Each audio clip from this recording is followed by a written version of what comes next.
হতছাড়ি, এদিকে আয়। এভাবে পায়ের উপর পা তুলে বসে আছিস কেন? বাড়ির কাজগুলো কে করবে? তোর মা? অবনী সোফার উপরে বসেছিল, তখন কথাটি তার মামি এসে বলে।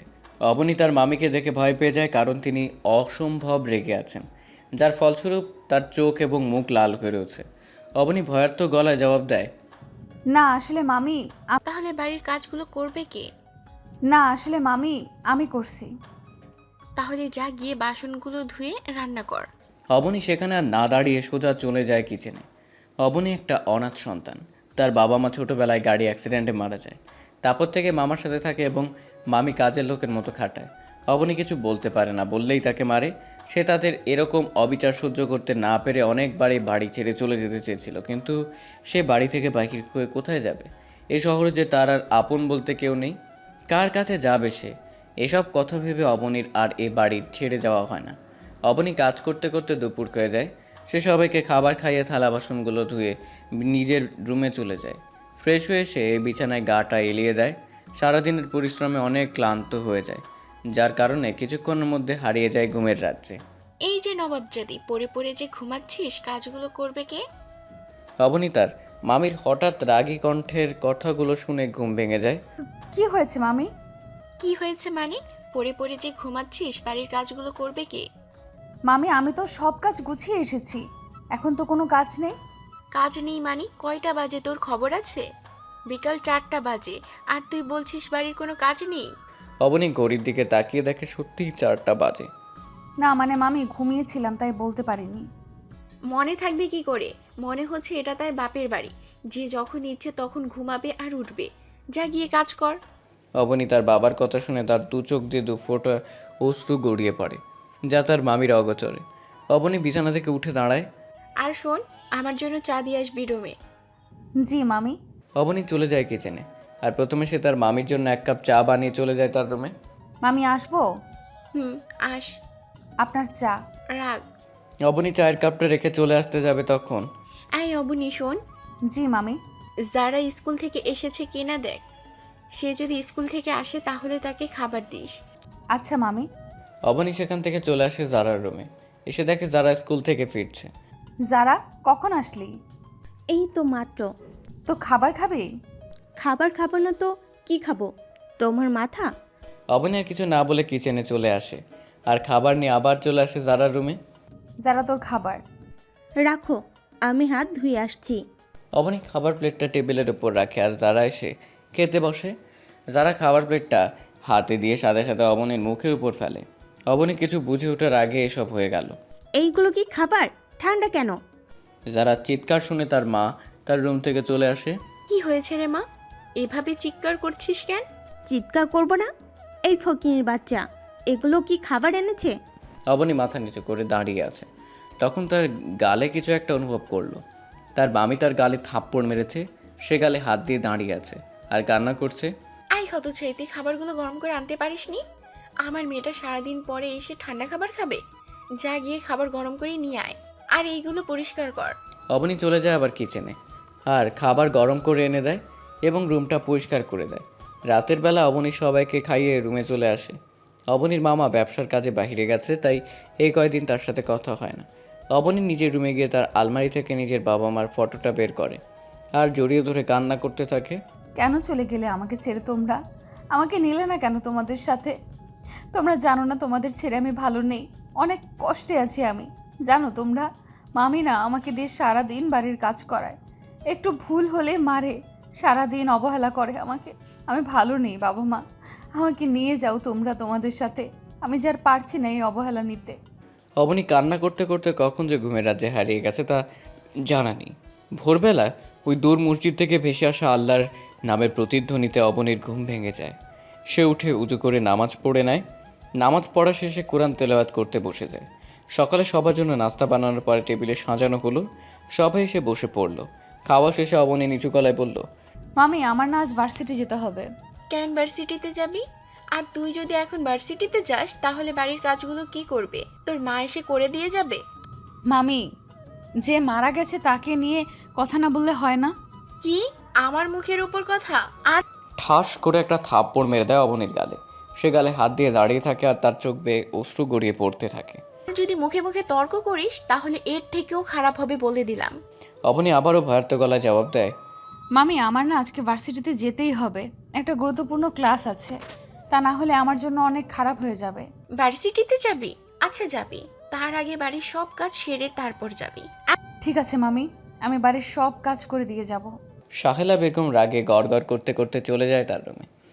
আর অবনীও চলে যায় বাড়ির কাজগুলো করতে। বাড়ির কাজ শেষ করতে করে 9:30 বেজে গেছে। তাই সে তাড়াতাড়ি রেডি হয়ে যখন বেরিয়ে যাবে তখন এই অবনী শোন, জি মামি, কিছু বলবেন? এই ধর এগুলো ধুয়ে রোদে শুকাতে দিয়ে তারপর যাবি। কতগুলো শাড়ি ধরিয়ে দিয়ে অবনী বুঝতে পারে তার আজকে ভার্সিটি যাওয়াটা তার মামির মোটেও পছন্দ হয়নি। তার মামি এমনিতেও তাকে পছন্দ পড়তে দিতে চায় না, সে জোর করে এতটুকু পর্যন্ত এসেছে। একটু, কিন্তু মামি এগুলো ধুতে তো প্রায় ঘন্টাখানেক সময় লাগবেই, কিন্তু আমার তো সময় নেই। আমি কিছু জানি না, তুই আজ এগুলো ধুয়ে তারপর যাবি। অবনী ভালো করে জানে তার কাজ না শেষ হওয়া পর্যন্ত তাকে বাড়ির বাহিরে এক পা রাখতে দিবে না তার মামি। তাই সে কোনো উপায় না পেয়ে কাপড়গুলো নিয়ে কাঁচতে বসে যায়। কাপড়গুলো কাঁচতে কাঁচতে প্রায় 1 ঘন্টা লাগে। সে সেগুলো রোদে শুকাতে দিয়ে মামির কাছে বলে বেরিয়ে পড়ে। তার বাড়ি থেকে তার ভার্সিটি 10 টাকার ভাড়া, তাই অবনী প্রায় সময় হেঁটে যায়, কিন্তু আজকে আর হেঁটে যাওয়ার কোনো উপায় নেই। এমনিতে তার দেরি হয়ে গেছে, তার উপর হেঁটে গেলে তো আরও দেরি হয়ে যাবে। তাই সে একটা রিক্সা নিয়ে চলে যায় ভার্সিটিতে। May I come in sir? Yes coming. Abani ভিতরে ঢুকে পড়ে। অবনী, তোমার এত দেরি হলো কেন আজকে? আসলে স্যার কিছু কাজ ছিল তাই দেরি হয়ে গেছে, আর হবে না স্যার। আচ্ছা ঠিক আছে, যাও গিয়ে সিটে বসো। অবনী গিয়ে তার বান্ধবী মাহির পাশে বসে পড়ে। কি রে ফোননি, কি খবর তোর? এই তোরে কতবার বলবো আমাকে ফৈন্নি বলবি না? আমার বাবা মা আমার আকিকা করে এত সুন্দর একটা নাম রেখেছে মাহি, তুই সেটা না বলে শুধু ফৈন্নি বলে ডাকছিস কেন? ডাকছি বেশ করেছি, আরও ডাকবো, তোর কোনো সমস্যা? থাক বইন, তোরে আর কিছু কমো না, এবার একটু চুপ করে থাক, ক্লাসে মন দে। অতঃপর দুজনে ক্লাসে মনোযোগী হয়। একে একে তারা সকল ক্লাসগুলো করে। ক্লাস থেকে বাহির হবার পরে অবনী, স্যার যেতে বলছে। কোথায়? অফিসে। কালকে রাতে আমার কাছে একটা মেসেজ আসে, সেখানে লেখা ছিল তার সাথে যেন ভার্সিটির শেষে দেখা করি। আচ্ছা চল। তারা দুজন নিজেদের মধ্যে কথোপকথন করতে করতে চলে আসে অফিসে। May I come in sir? Adnan সাহেব চেয়ারে কেস ফাইল ঘাটছিলেন, হঠাৎ সামনে তাকায়। ও তোমরা আসো। তারা দুজন ভিতর গিয়ে 2টা চেয়ারে বসে পড়ে। বলো কি খাবে, চা না কফি? স্যার আমরা এখানে খেতে আসিনি, কি জন্য ডেকেছেন সেটা বলুন। আচ্ছা ঠিক আছে, যে জন্য ডেকেছিলাম তোমরা যত দ্রুত সম্ভব তোমাদের কাজটা শেষ করো। স্যার চেষ্টা করছি, আশা করি অতি দ্রুত শেষ হয়ে যাবে। গুড। আর সবসময় নিজেদের কাছে পিস্তল রাখবে, কারণ এখন সন্ত্রাসীদের সংখ্যা বাড়ছে, তারা কখন তোমাদের উপর আক্রমণ করে বসে তা ঠিক নেই। ঠিক আছে স্যার। আর আমাদের চিনবে কিভাবে তারা? আমাদের তো পরিচয় নেই। তোমাদের নাম পুরো সিআইডিতে সিক্রেট, কেউ জানে না যে তাদের দুজন লেডি অফিসার রয়েছেন। আচ্ছা ঠিক আছে স্যার, আমি তাহলে আসি, আমার আবার দেরি হয়ে যাচ্ছে। কি ওকে, টেক কেয়ার। তারা দুজন বাহিরে চলে আসে। রে ফৈনি, তুই ভেতরে একটা কথাও বললি না কেন? প্রথমত তুই আমারে আর ফকিন্নি বলবি না, দ্বিতীয়ত তুই যেখানেই থাকবি সেখানে আমার কথা বলার কোনো প্রশ্নই আসে না। আচ্ছা আমি যাই রে। যাই মানে? তুই প্রথমে আমার সাথে খাবার খাবি, তারপর যাবি। না রে, আজকে না, অন্য একদিন। এমনিতেই দেরি হয়ে গেছে, জানি না কপালে কি আছে। আমি কিচ্ছু শুনতে চাই না, তুই আমার সাথে এখন রেস্টুরেন্টে খাবি মানে খাবি। অতঃপর মাহির জোড়াজোড়িতে সে বাধ্য হলো রেস্টুরেন্টে যেতে। তারা দুজন খাবার খেয়ে যে যার গন্তব্যে চলে যায়। এদিকে অবনীর ভয়ে তার কপাল দিয়ে ঘাম ঝরে পড়ছে, কারণ মামি তার সামনে রাগী মুখ নিয়ে দাঁড়িয়ে আছে। অবনী কি বলবে ভেবে পাচ্ছে না, কারণ তার অবস্থা কাহিল। আই হতছাড়ি, তোকে কি রাস্তায় ঘুরে বেড়ানোর জন্য বেরোতে দিয়েছে? চুপ। আসলে মাহি, আর এখন মাহির নাম দিয়ে চালিয়ে যাবি ভেবেছিস? কি মনে করিস তুই কি করিস না করিস আমি কিছুই জানি না? ছেলেটা কে ছিল? অবনী তার মামির কথা শুনে যেন আকাশ থেকে পড়ল। কোন ছেলে, কিসের ছেলে? মামি তুমি কিসের কথা বলছো? কিসের ছেলে? কিসের ছেলে যেন কিছুই জানে না। তোকে আজকে যারা স্কুল থেকে আসার সময় একটা ছেলের সাথে দেখেছে। অবনীর আর বুঝতে বাকি নেই কোন যেন তার সাথে এসব হচ্ছে। সে যারার দিকে তাকায় দেখে সে মুচকি হাসছে। মামি বিশ্বাস করো, যারা মিথ্যা বলছে। আমি কোনো ছেলের সাথে ছিলাম না, আমি তো মাহির সাথে ছিলাম। কি? তার মানে আমি মিথ্যা বলছি? মা বিশ্বাস করো, আপুকে আমি একটা ছেলের সাথে দেখেছি, আর আপু কিনা আমাকে মিথ্যাবাদী বানিয়ে দিল। অবনীর মামি তার মেয়ের এরকম ন্যাকা কান্না দেখে রেগে আগুন হয়ে যায়, যার ফলস্বরূপ অবনীকে খেতে হয় থাপ্পড়। অবনী কিছু বলে না, চুপচাপ সেখানে থেকে চলে যায়। এভাবে চলে যায় আরও কয়েকটা দিন। এর ভিতরে অবনী মামাও চলে আসে। সে এসে যেন অবনীর উপর বিশাল পাথর দিয়ে দিয়েছে, কারণ তার মামা তার বিয়ে ঠিক করে ফেলেছে তার এক বন্ধুর ছেলের সাথে। মামা আমি বিয়ে করব না। মামা এবং মামি বসে বসে টিভিতে খবর দেখছেন। অবনীর এমন হঠাৎ কথায় তার দিকে ফিরে তাকায় এবং তাদের দুজনের চোখ ভীষণ লাল হয়ে যায়। তাদের দেখে সে ভয় পেয়ে যায়। কি বললি? আমি বিয়ে করব না। কেন বিয়ে করবি না? আমি আমার পড়ালেখা শেষ করতে চাই। আর ছেলেটাকে আমার অপছন্দ, শুধু নেশা করে। তুই বিয়ে করবি না, তোর ঘাড় করবে। মামি এই বিয়ে করব না আমি। তুই বিয়ে করবি না? তোকে কি আমরা বসিয়ে বসিয়ে খাওয়াবো? তোর বাপ মা কি আমাদের অর্থ সম্পদ দিয়ে গেছে যে তোকে বসিয়ে বসিয়ে খাওয়াবো? সে যত মানা করে তাতে কিছু হয় না। তারা তাদের সিদ্ধান্ত আটক। তারা তাদের সিদ্ধান্ত থেকে এক চুলও নড়বে না। সে না করলেই তাকে তারা বেকায়দায় মেরেছে। সে চুপচাপ সব সহ্য করেছে। দেখতে দেখতে তার বিয়ের দিন ঘনিয়ে এলো এবং যথারীতি বিয়ের কাজ শুরু হয়ে গেল। মা, মা, আপুকে কোথাও পাওয়া যাচ্ছে না। জারার এমন কথায় আয়েশা বেগম থ হয়ে যায়। তাদের মেয়েকে পাওয়া যাচ্ছে না, তাদের কি হবে? তাদের মান সম্মান এলাকাতে তারা মুখ দেখাবে কিভাবে? মা, তোমার কি হলো? চুপ করে আছো কেন? কি হয়েছে যারা? আব্বু, আপুকে কোথাও পাওয়া যাচ্ছে না। কি? হুম। এখন কি হবে? তাদের কি বলবো আমি? আমার মান সম্মান তো গেলই, এখন আমি বরপক্ষকে কি বলবো? আব্বু, আপুর ঘর থেকেই চিরকুট পেয়েছি। দেখি। প্রিয় মামা, তুমি যখন এই চিরকুটটা হাতে পাবে তখন হয়তো তোমরা আমাকে পাবে না। চলে গেছি আমি তোমাদের থেকে, নিজের মতো করে বাঁচতে, নিজের মতো করে নিজেকে গড়তে। তোমরা বলতে না আমি তোমাদের বোঝা, তাই আজকে বোঝাটা কমিয়ে দিয়ে গেলাম। জানো মামা, আমি তোমাদের কাছ থেকে সারা দিন অবহেলা পাওয়ার পরেও কেন যেতাম না? কারণ তোমার মুখটা মায়ের সাথে মিলে যায়। তোমার দিকে তাকালে আমি আমার মাকে দেখতে পাই, আর মামিকে আমি মায়ের মতো দেখতাম। কিন্তু সে আমাকে দু চোখে সহ্য করতে পারতো না, তবু আমি কিছু বলিনি। তোমরা আমার বিয়ে ঠিক করেছো, কিন্তু তা আমার অমতে, তাই আমি তোমাদের থেকে চলে যেতে বাধ্য হয়েছি। ক্ষমা করো তোমাদের মান সম্মান নষ্ট করার জন্য। আর আমি আবার আসবো আমার মায়ের বাড়িতে। আমার মায়ের বাড়ি আমার বাড়ি। তোমার যে বাড়িতে থাকছো সেটা তোমাদের বাড়ি না, আমার বাড়ি। ভাবছো কিভাবে জানলাম? তা না হয় রহস্যই থেকে যাক। তো যাই হোক, আমি আবার আসবো, এই আমিকে নিয়ে নয়, নতুন এক আমিকে নিয়ে। পাপীদের ধ্বংস করতে ফিরে আসবো এক নতুন আমি হয়ে। ভালো থাকবে তোমরা, আর নিজেদের যত্ন নেবে। যারার দিকে খেয়াল রেখো, সে এখনো ছোট মানুষ, তাকে সঠিক শিক্ষা দাও। তাকে এখন তোমরা যা শেখাবে সে পরবর্তীতে তাই করবে, তাই তাকে সঠিক শিক্ষা দাও। ইতি তোমার হতভাগী ভাগ্নি। হ্যালো মাহি। বল, তুই কোথায়? তোর না আজকে বিয়ে হবার কথা? দোস্ত, আমি বাড়ি থেকে পালিয়ে এসেছি, তোর বাড়ির সামনে। তাড়াতাড়ি নিচে নাম। তুই দাঁড়া, আমি আসছি। তাড়াতাড়ি আয়। মাহি নিচে নেমে দেখে তার বান্ধবী গা ভর্তি গহনা নিয়ে দাঁড়িয়ে আছে। আর মুখের অবস্থা দেখে সে আর না হেসে পারল না। সে খিলখিল করে হেসে দিল। এই তুই হাসছিস কেন? তোকে দেখে। কেন, আমি কি কোনো জোকার নাকি যে আমাকে দেখে তোর হাসি পাচ্ছে? তার থেকে কম না তুই। কি বললি তুই? আরে রাগোস কেন? যা বললাম তা সত্যি। রোদে তোর মেকআপের যা অবস্থা হয়েছে না, দেখতে তোকে। তুই থাম, চল ভেতরে যাই। চল। তারা দুজন রুমে এসে ফ্রেশ হয়ে নেয়। তা তুই বিয়েটা করলি না কেন?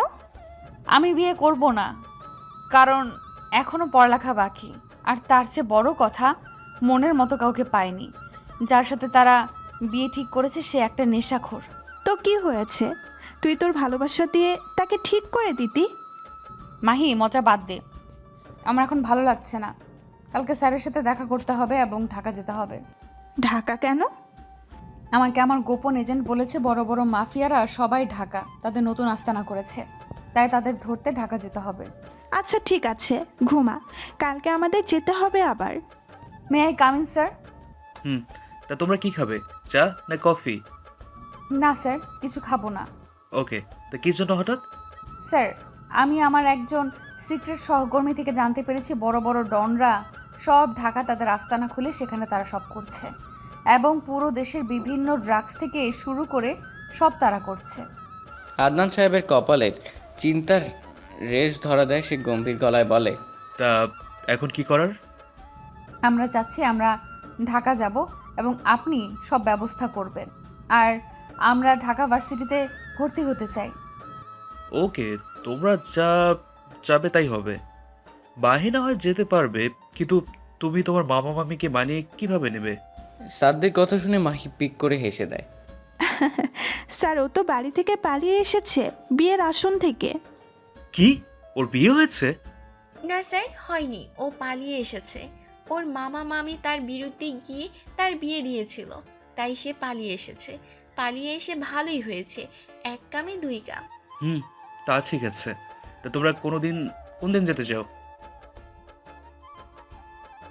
আচ্ছা ঠিক আছে, সব ব্যবস্থা হয়ে যাবে। আর তোমাদের আবারও সাবধান করছি, তোমাদের পরিচয় কেউ জানে না। তোমরা অফিসে আসো আমার বন্ধু মেয়ের পরিচয়, তাই তোমরা তোমাদের পরিচয় সবসময় গোপন রাখবে। আর হ্যাঁ, আমার 2 ছেলেও কালকে থেকে ঢাকা ভার্সিটিতে যাবে। তারা 2জন আর্মি অফিসার, তাই তাদের থেকে পারলে ভাব জমিয়ে নিও বলে একটা মুচকি হাসি দেন আদনান সাহেব। কিন্তু স্যার, আমরা আপনার ছেলেদের চিনব কিভাবে? যেখানে অবনী আছে সেখানে কোনো ব্যাপার না। কিন্তু স্যার, আমিও তো চিনি না। কোনো সমস্যা নেই, চিনে যাবে। তারা আর কোনো কথা না বলে বেরিয়ে আসে এবং তারা তাদের প্রয়োজনীয় জিনিস নিয়ে চলে আসে ঢাকার উদ্দেশ্যে। আর তারা বিকেল 4টার দিকে পৌঁছে যায় ঢাকা এবং আদনান সাহেবের দেওয়া ঠিকানাতে চলে। কি রে দোস্ত, এত বড় বাড়ি? তা আমিও তো দেখছি। স্যার, আমাদের জন্য এত বড় বাড়ি কেন রাখলো? চল ভেতরে যাওয়া যাক। তারা 2জন দারোয়ান থেকে চাবি নিয়ে ভিতরে ঢুকে পড়ে। ঠিক তখনই কল আদনান সাহেবের। হ্যালো। তোমরা ঠিক মতো পৌঁছেছো জায়গা মতো? স্যার। তা বাড়ি পছন্দ হয়েছে তোমাদের, নাকি অন্য একটা দেবো? না স্যার, তার দরকার নেই। কিন্তু স্যার, বাড়িটা না নিলেও পারতেন। আরে পাগল মেয়ে, এটা আমার নিজের বাড়ি। এটার কথা শুধু আমি আর আমার বউ জানে, তাই তোমাদের সুবিধার্থে তোমাদের থাকতে দিয়েছি, এবং ভবিষ্যতেও তোমরাই থাকবে। বুঝলাম না স্যার শেষের কথাটা। না কিছু না, কোনো সমস্যা হলে বলো। আর তোমাদের ভার্সিটির সোমবার থেকে মানে মাঝখানে একদিন সময়, তোমাদের প্রয়োজনে যা দরকার কিনে নিও। ঠিক আছে স্যার। মাহি? পাশে তাকাতেই দেখে মাহি নেই। সে এতক্ষণ কথা বলাতে পাশে যে মাহি নেই সেদিকে তার কোনো খেয়াল ছিল না। এমা, এই মেয়েটা আবার কই গেল? মাহি, এই মাহি। আমি উপরে, চলে আয়। অবনী উপরে চলে যাওয়ার দেখে মাহি তার জামা কাপড় আলমারিতে রাখতে ব্যস্ত। কি রে, এতক্ষণের মধ্যে তোর জন্য রুমও ঠিক করে ফেললি? আর শুধু আমার জন্য না, আমাদের দুজনের জন্য, বুঝেছিস? তা কিছু কি খাওয়া লাগবে না? তাহলে যা, গিয়ে রান্না করে আন। বাড়িতে কিছু আছে যে রান্না করব? তুই অনলাইনে অর্ডার দে। দিচ্ছি। এই অবনী, চল, খাবার আসতে আসতে আমরা বাড়িটা ঘুরে দেখি। চল। তারা 2জন ঘুরতে ঘুরতে ছাদে চলে আসে। ছাদ থেকে ঢাকা ব্যস্ত শহরকে সুন্দর মতোই দেখা যাচ্ছে। এ হচ্ছে ঢাকা ব্যস্ত শহর। মানুষ তাদের জীবিকা নির্বাহের জন্য নিজের গ্রাম, নিজেদের আপনজনদের রেখেই ব্যস্ত শহরে আসে। আবার কেউ ঘুরতে আসে। বড়লোকরা তাদের উপর হুমধারি করে। প্রায় সন্ধে নেমে এসেছে এই ব্যস্ত শহরে। কেউ এখন ছুটে চলছে বাড়ির দিকে সারাদিনের রোজগার নিয়ে, আবার কেউ ছুটে চলছে তাদের চাকরিতে। মানুষের জীবনটা একটা যুদ্ধক্ষেত্র, যেখানে তাকে প্রতি সেকেন্ড লড়াই করে বেঁচে থাকতে হয় এই ব্যস্ত শহরে। এই ব্যস্ত শহরে কেউ একদিন না খেলেও একজন এসে জিজ্ঞেস করবে না খেয়েছে কিনা। সবাই তাদের নিজেদের নিয়ে ব্যস্ত, তাই তাদেরকে বেঁচে থাকার জন্য লড়াই করতে হয়। আমার জীবনেও লড়াই ক্ষেত্র, সেখানে আমি প্রতিনিয়ত লড়াই করে বেঁচে আছি সবার সাথে। তার মতো করে মানিয়ে নেওয়ার চেষ্টা করছি, কিন্তু আমি মনে হয় ব্যর্থ। এই অবনী, দেখ তো, এই 2টা ডেলিভারি বয় না?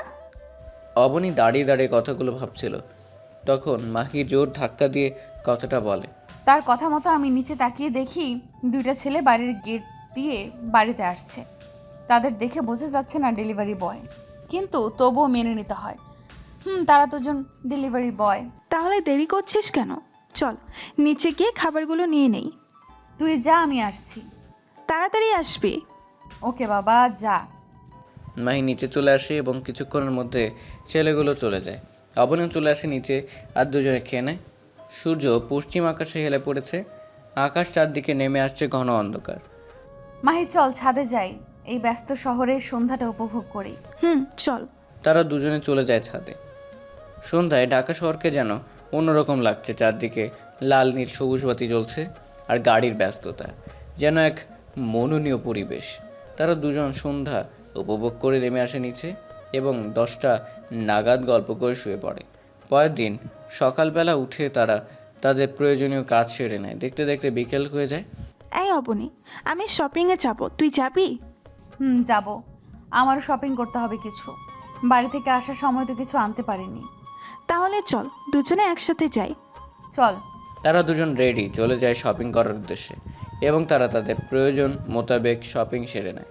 এই তোর আর কিছু লাগবে মাহি? না, আমার আর কিছু লাগবে না। তাহলে চল। তারা দুজন বেরিয়ে পড়ে শপিং সেরে। এমন সময় অবনী সজোরে গিয়ে কারোর সাথে ধাক্কা খায়। অবনী নিচে পড়ে যায়। সরি ম্যাম, আমি আসলে দেখতে পাইনি আপনাকে।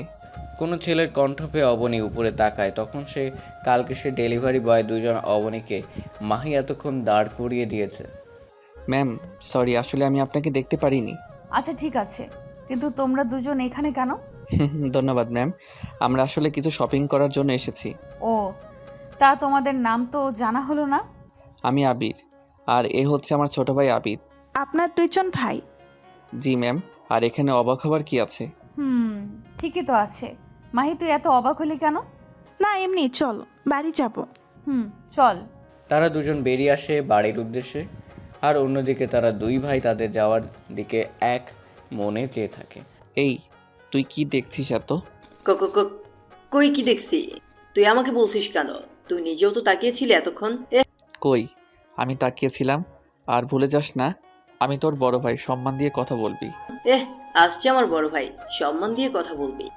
চল ভাই, তোর সাথে আমি পারবো না। পারবি না তখন লাগতে আসিস কেন? সেটাই আমার ভুল হয়ে গেছে, এখন চল। চল। তারা দুজন শপিং করে তাদের বাড়িতে চলে যায়। এই অবনী, ছেলে দুইটা কি হ্যান্ডসাম না? তারা দুজন শপে মাত্র বাড়িতে এসে নিজেদের রুমে গিয়ে বসলো। এর মধ্যে মাহির এরকম কথা শুনে তার দিকে তাকায় অবাক দৃষ্টিতে। এরকম করে তাকিয়ে আছিস কেন? এতে এত অবাক হওয়ার কি আছে? না সেটা না, দুজন বলছিস কেন? কাকে পছন্দ হয়েছে সেটা বল, নাকি দুজনকেই পছন্দ হয়েছে? আরে না, দুজনকে না, আর কি যেন নাম, আবিদ। আবিদ, তাকে পছন্দ হয়েছে। আর আবির না কি যেন নাম, তাকে তোর জন্য রেখে দিলাম। আচ্ছা তুই প্রেম কর, না হয় তাকে বিয়ে করে নে, আমার কোনো সমস্যা নেই, কিন্তু ভুলে যাবি না আমরা এখানে একটা মিশনে এসেছি। না, তা ভুলবো কেন? মিশনও কমপ্লিট করব, তার নিজের জীবন সঙ্গীও খুঁজে নিব। তোর যা ইচ্ছা তা কর, কিন্তু ছেলেগুলো তো ডেলিভারি বয়। তাতে কি হয়েছে? ভালোবাসা কি আর এগুলো দেখে হয় নাকি? ভালোবাসা তো হয় মন থেকে। আর তোরও তো একজনকে পছন্দ হয়েছে। কে বলেছে আমার পছন্দ হয়েছে? ওরা তো সাধারণ ডেলিভারি বয়। আমি বলছি, কারণ আমি তোর সাথে সেই ছোট্টবেলা থেকেই থাকছি, তাই তোর চোখ বলে দিবে সব কিছু। আরে বাদ দে তো এইসব কথা। ও আমি এখন বাদ দিব? এতক্ষণ তো আমাকে সুন্দর উপদেশ দিলি। অবনী কিছু না বলে চলে যায় ওয়াশরুমে। আয়নাতে নিজেকে দেখে নিজের অজান্তেই হেসে দেয়। আচ্ছা আমি কি কাউকে পছন্দ করি নাকি? তাকে ভালোবেসে ফেলেছি। যাই হোক, সেটা পরে দেখা যাবে, এখন নিজের মিশন শেষ করি। দেখতে দেখতে সেদিন চলে যায়। পরের দিন তারা দুজন তাদের নতুন ভার্সিটি যাওয়ার উদ্দেশ্যে বেরিয়ে পড়ে এবং কিছুক্ষণের মধ্যে এসে পৌঁছে যায় নতুন জায়গা, নতুন ভার্সিটি। তারা দুজন কিছু চিনে না, তাই তারা দুজন কাউকে জিজ্ঞেস করে প্রিন্সিপালের রুম পর্যন্ত যায়। Coming sir. আসো। তারা দুজন ভিতরে ঢুকে তারা তাদের কাগজপত্র দেয় আর প্রিন্সিপাল স্যার একজনকে ডেকে তাদের ক্লাসরুম দেখিয়ে দিতে বলে।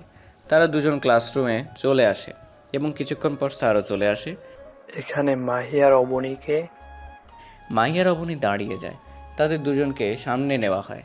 এই দুজন হচ্ছে তোমাদের নতুন সহপাঠী, তাই তোমরা সবাই তাদের সাথে পরিচয় সেরে বন্ধুর মতো আচরণ করবে। জি স্যার, সবাই একসাথে বলে একে একে সবার পরিচয় পর্ব সেরে নি। যাও গিয়ে সিটে বসো। তারা দুজন গিয়ে নিজেদের সিটে বসে পড়ে। মাই ওই কামিং স্যার। তোমাদের দুজনের সমস্যা কি? প্রতিদিন দুজন দেরি করে আসো। কি করে আসো? ঠিক আছে, ঠিক আছে বসো। তারা দুজন গিয়ে পেছনের সিটে বসে পড়ে। অবনী এবং মাহি এতক্ষণ তাদের দেখতে পায়নি, শুধু তাদের কথা শুনতে পেয়েছে। কিন্তু তারা দুজন ভিতরে ঢোকার পর যেন ভূত দেখার মতো চমকে ওঠে। তবু অবনী নিজেকে সামলে নেয়। এই অবনী, এরা দুজন এখানে কেন? দেখতে পাচ্ছিস তারাও এখানে পড়ে। কিন্তু তারা না ডেলিভারি বয়? তো কি হয়েছে, তারা কি পড়তে পারে না? পারে। কেউ আর কোনো কথা বলে না। ক্লাস শেষ করে তারা দুজন বেরিয়ে পড়ে। এই অবনী, কিছু খেয়ে তারপর যা, খুব ক্ষুধা লাগছে। চল। তারা দুজন ক্যান্টিনে চলে যায়। সেখানে আবির আর আবিদও খাবার খাচ্ছে। মাহি আর অবনেও খেয়ে গিয়ে তাদের পাশে বসে। কেমন আছো? আপনারা এখানে কি কি? তোমরা এখানে যা করতে এসেছো আমরাও তাই করতে এসেছি। মানে আমরা যা করতে এসেছি তা করতে এসেছেন মানে? আরে তোমরাও পড়তে এসেছো আর আমরাও পড়তে এসেছি, এখানে ভয় পাওয়ার কি আছে? তা ঠিক। কি বিড়বিড় করে কি বলছেন? না কিছু না। কোনো সারা শব্দ নাই, এক ধ্যানে সামনের দিকে তাকিয়ে আছে। কি হয়েছে? এভাবে কি দেখছিস? না কিছু না। এই মাহি, সব কি আজকে দেখে ফেলবো নাকি? তোর কোনো সমস্যা? না, আমার কোনো সমস্যা হবে কেন? যেভাবে একে অপরের দিকে তাকিয়েছিলি যেন চোখ দিয়ে গিলে খাবি। বাদ দে তো। আচ্ছা। তারা সবাই খাবার খেয়ে যার যার মতো চলে যায়। রাতের বেলা অবনীর মোবাইলে কল আসে। এই মাহি, দেখ তো কে কল করেছে। এই স্যার কল করেছে। দে। আসসালামু আলাইকুম স্যার। কি খবর তোমাদের? সালামের জবাব দিয়ে, তা কাজ কতটুকু? আজকে মাত্র ভার্সিটি গেলাম, এখন দেখি কি করা যায়। আচ্ছা ঠিক আছে। তা আমার ছেলেদের সাথে দেখা হয়েছে? হ্যাঁ আরে স্যার, আমরা তাদের চিনব কিভাবে? আমরা তাদের নাম জানি না, তার উপর তাদের দেখিও নি। তাদের নাম বলেন প্লিজ স্যার। ওকে বলছি। তাদের নাম হচ্ছে আবির এবং আবিদ। আবির আমার বড় ছেলে আর আবিদ ছোট ছেলে। ওয়েট স্যার, এই নামের দুজনকে আমি চিনি। কিভাবে? তারা দুজন ডেলিভারি বয়। খাবার অর্ডার করেছিলাম তখন তারা এনে দিয়ে যায়, এবং তারা আমাদের সাথে একই ভার্সিটিতে পড়ে এবং একই ডিপার্টমেন্টে। তাদের ফটোগুলো দিবেন প্লিজ। আচ্ছা ওকে দিচ্ছি। তারপর স্যার দুইটা ফটো পাঠায়। তা দেখে অবনীর মাথা যেন কাজ করা বন্ধ করে দিয়েছে। কি রে, তুই এরকম করে আছিস কেন? কই কিরকম করে আছি? মুখ দেখে মনে হচ্ছে কিছু দেখে শখ খেয়ে আছিস। আদনান সাহেব ফটোগুলো পাঠানোর পর অবনী দাঁড়িয়ে ফটোগুলো নিখুঁতভাবে দেখছিল। তখন উপরোক্ত কথাগুলো মাহি এসে বলে, তুই ঠিক ধরেছিস। এই যে ছবিগুলো দেখে শখ খেয়ে গেছি। দেখে কি এমন ফটো যে দেখে তুই শখ খাবি? অতঃপর অবনীর হাত থেকে মোবাইল নিয়ে নেই মাহি এবং চোখ দেয় মোবাইল স্ক্রিনের দিকে তাকায়। তারও চোখ বড় বড় হয়ে যায়। এ কি করে সম্ভব? এরা তো সেই ডেলিভারি বয়, আর এদের দেখে অবনী এত বড় শখ খেলো। তার চেয়েও বড় কথা, এদের ফটো অবনী পেলো কোথায়? তুই এদের দেখে শখ খেলি? এরা তো সেই ডেলিভারি বয়, আর তুই তাদের ফটো কোথায় পেলি? তারা শুধু কি ডেলিভারি বয়? তা নয় তো কি, তারা কি কোনো রাজ্যের প্রিন্স নাকি? মাহি, মজা করবি না। তুই তাদের পোশাক দেখ। মাহি এতক্ষণ শুধু মুখগুলো দেখে অনেক কিছু চিন্তা ভাবনা করে ফেলেছে, কিন্তু গায়ের পোশাকের দিকে নজর দেয়নি। তাই সে নজর মোবাইলের স্ক্রিনের উপর এবং তার চোখ আরও বড় বড় হয়ে ওঠে। আর এদের গায়ে তো আর্মি পোশাক, তাহলে কি তারা? ঠিক ধরেছিস, আর্মি অফিসার। আর আমাদের স্যারের ছেলে।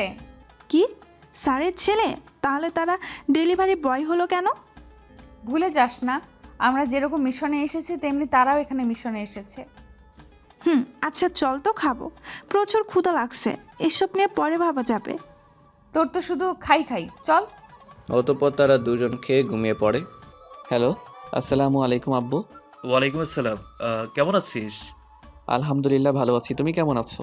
আম্মু কেমন আছে? আমিও ভালো আছি, আর তোর আম্মুও ভালো আছে। আবিদ কোথায়? এই তো কম্পিউটারে গেমস খেলছে। কি গেমস খেলছে মানে? তোরা না মিশনে গেলি আর সে গেমস খেলছে? আচ্ছা ঠিক আছে, তোদের কাজ কতটুকু গিয়েছে? আব্বু মাত্র আজকে ভার্সিটি গেলাম, চিন্তা করো না, আশা করি কিছুদিনের মধ্যে সন্ত্রাসীদের শনাক্ত করতে পারবো। আমিও সিআইডির দুজনকে পাঠিয়েছি, তারাও একই কথা বলেছে। কি, তুমিও দুজনকে পাঠিয়েছো? ভুলে যাস না, কাজটা সিআইডি টিমের উপর এসেছিল। আর তোদেরও আমি পাঠিয়েছি, তোদের কর্নেলের সাথে যোগাযোগ করে। তা ঠিক। আচ্ছা, তারা ছেলে না মেয়ে? তারা দুজনই মেয়ে, সব দিক দিয়ে পারফেক্ট আছে। কিসের পারফেক্ট আছে আব্বু? না কিছু না, তোরা তোদের কাজ দ্রুত শেষ কর, তারপর তোদের বিয়ে দিতে হবে তো। আব্বু তুমি আছো শুধু বিয়ে নিয়ে। দ্রুত কাজ শেষ কর। বলেই লাইন কেটে দেয় আদনান সাহেব। এই তুই সারাদিন কম্পিউটারের ভিতরে পড়ে থাকিস কেন? জানিস না আমরা এখানে একটা মিশনে এসেছি? আরে বাদ দে তো, মিশন পড়া হবে, আগে নিজের জীবনসঙ্গী খুঁজে নেই। জীবনসঙ্গী মানে? তুই মাহির কথা বলছিস? দেখ, তার ফেসবুক আইডি মাহি চৌধুরী অনু। কি তুই এতক্ষণ বসে বসে এগুলো করছিস? হুম তোর আবার ভাবি আসলো কোথা থেকে? বেশি ঢং করিস না, মনে করছিস কি আমি কিছু জানি না? বাদ দে, চল ঘুমিয়ে পড়ি। তুই ঘুমিয়ে পড়, আমার কাজ আছে। ওকে। এই মাহি ওঠ, আর কত ঘুমাবি? আর একটু ঘুমাই। আর একটু ঘুমাই মানে? সারা রাত ধরে চোর পাহারা দিয়েছিস? না, চোর পাহারা দিবে কেন? আবিদের সাথে কথা বলেছি। কি তুই আবিদের সাথে কথা বলেছিস মানে? ওফ, তোর জন্য একটু ঘুমাতেও পারবো না। আর আমি আবিদের সাথে কথা বলেছি, অন্য কারোর সাথে না তো। এতে এত অবাক হওয়ার কি আছে? তুই ওর নাম্বার পেলি কোথায়? আরে তুই যখন ঘুমিয়ে গেলি তখন মেসেঞ্জারে কথা হয়েছে। ও চল, ভার্সিটির সময় হয়ে গেছে। আচ্ছা তুই 5 মিনিট দাঁড়া, আমি 10 মিনিটের মধ্যে রেডি হয়ে আসি। কি হলো, বের হ, দেরি হয়ে যাচ্ছে তো। আর 2 মিনিট। 2 মিনিট করতে করতে তুই 1 ঘন্টা শেষ করে দিলি। এই তো শেষ। বাবা, এত সাজ কেন আজকে? বুঝবি না, চল। না, আমি বুঝবো কেন, চল। তারা দুজন বেরিয়ে পড়ে ভার্সিটির উদ্দেশ্যে। কিছুক্ষণের মধ্যে তাঁরাও পৌঁছে যায় ভার্সিটিতে। গিয়ে দেখে আবির এবং আবিদ বসে আছে গাছের নিচে। তারা দুজন তাদের পেছনে গিয়ে দাঁড়ায় এবং অবনী আস্তে করে বলতে থাকে, সিআইডির এসিপি আদনান সাহেবের সন্তান আর্মি অফিসাররা কিনা শেষ পর্যন্ত ডেলিভারি বয় হয়ে গেল। অবনীর এরকম কথা শুনে আবির এবং আবিদ ঘাবড়ে যায়, যার ফলস্বরূপ তারা পিছনের দিকে তাকায় এবং অবনী এবং মাহিকে দেখতে পায়। কি বলছেন আপনারা? আর্মি অফিসার, সিআইডি, আমরা কিছু বুঝতে পারছি না। এত সাধু সাজা লাগবে না আর্মি অফিসার আবিরের ওপর ডেলিভারি বয়। আবির আর আবিদ কিছু বলে না। হঠাৎ করে অবনী এবং মাহিকে দুজনে জড়িয়ে ধরে। আবির অবনীকে আর আবিদ মাহিকে এরকম হঠাৎ করে জড়িয়ে ধরাতে অবনী কিছুটা ঘাবড়ে যায় এবং ছোটার চেষ্টা করে। অন্যদিকে মাহি তো আবিদকে নিজে থেকে জড়িয়ে ধরেছে। তারা দুজনকে জড়িয়ে ধরে আছে। অবনী হঠাৎ করে অনুভব করলো তার পেটের উপর কিছু একটা রাখা হলো। তাই সে চুপ করে দাঁড়িয়ে থেকে বোঝার চেষ্টা করলো জিনিসটা কি। কোনো নড়াচড়া করবেন না, সোজা হয়ে দাঁড়িয়ে থাকুন না। সোজা হয়ে দাঁড়িয়ে থাকুন, না হলে সোজা গুলি করে দিব। আবিরের কথা শুনে অবনী হাসবে না কাঁদবে বুঝে উঠছে না। যে জীবন খেলায় তারা নেমেছে সেখানে মৃত্যুকে ভয় করতে নেই। সেখানে একটাই নিয়ম হয়, মারো না হয় মরো। মিস্টার আবির, আপনারা আমাদের গুলির ভয় দেখাচ্ছেন? আরে এগুলো আমাদের কিছুই করতে পারবে না। আমাদের পরিচয় জানলেন কিভাবে? আমরা সিআইডি অফিসার, তাই কারোর পরিচয় জানতে বেশি সময় লাগে না। কি সিআইডি অফিসার? আবির চোখ বড় বড় করে তাকিয়ে কথাটা বলে। কেন, কোনো সন্দেহ আছে নাকি? তাহলে দেখুন। বলে মাহি তার ব্যাগ থেকে আইডি কার্ড বের করে দেখালো। এবার বিশ্বাস হলো? হ্যাঁ, গতকাল রাতে আব্বু বলেছে সিআইডির অফিসার দুজনও পাঠিয়েছে। ও হ্যালো মিস্টার আবির, আর কতক্ষণ জড়িয়ে রাখবেন? এবার তো ছাড়ুন। ও হ্যাঁ, সরি। ঠিক আছে। ওকে, যা হওয়ার হয়েছে, এবার কাজের কথায় আসি। এই তোরা দুজনকে ছাড়। জড়িয়ে ধরে রেখেছে, যেন ছাড়লেই চলে যাবে।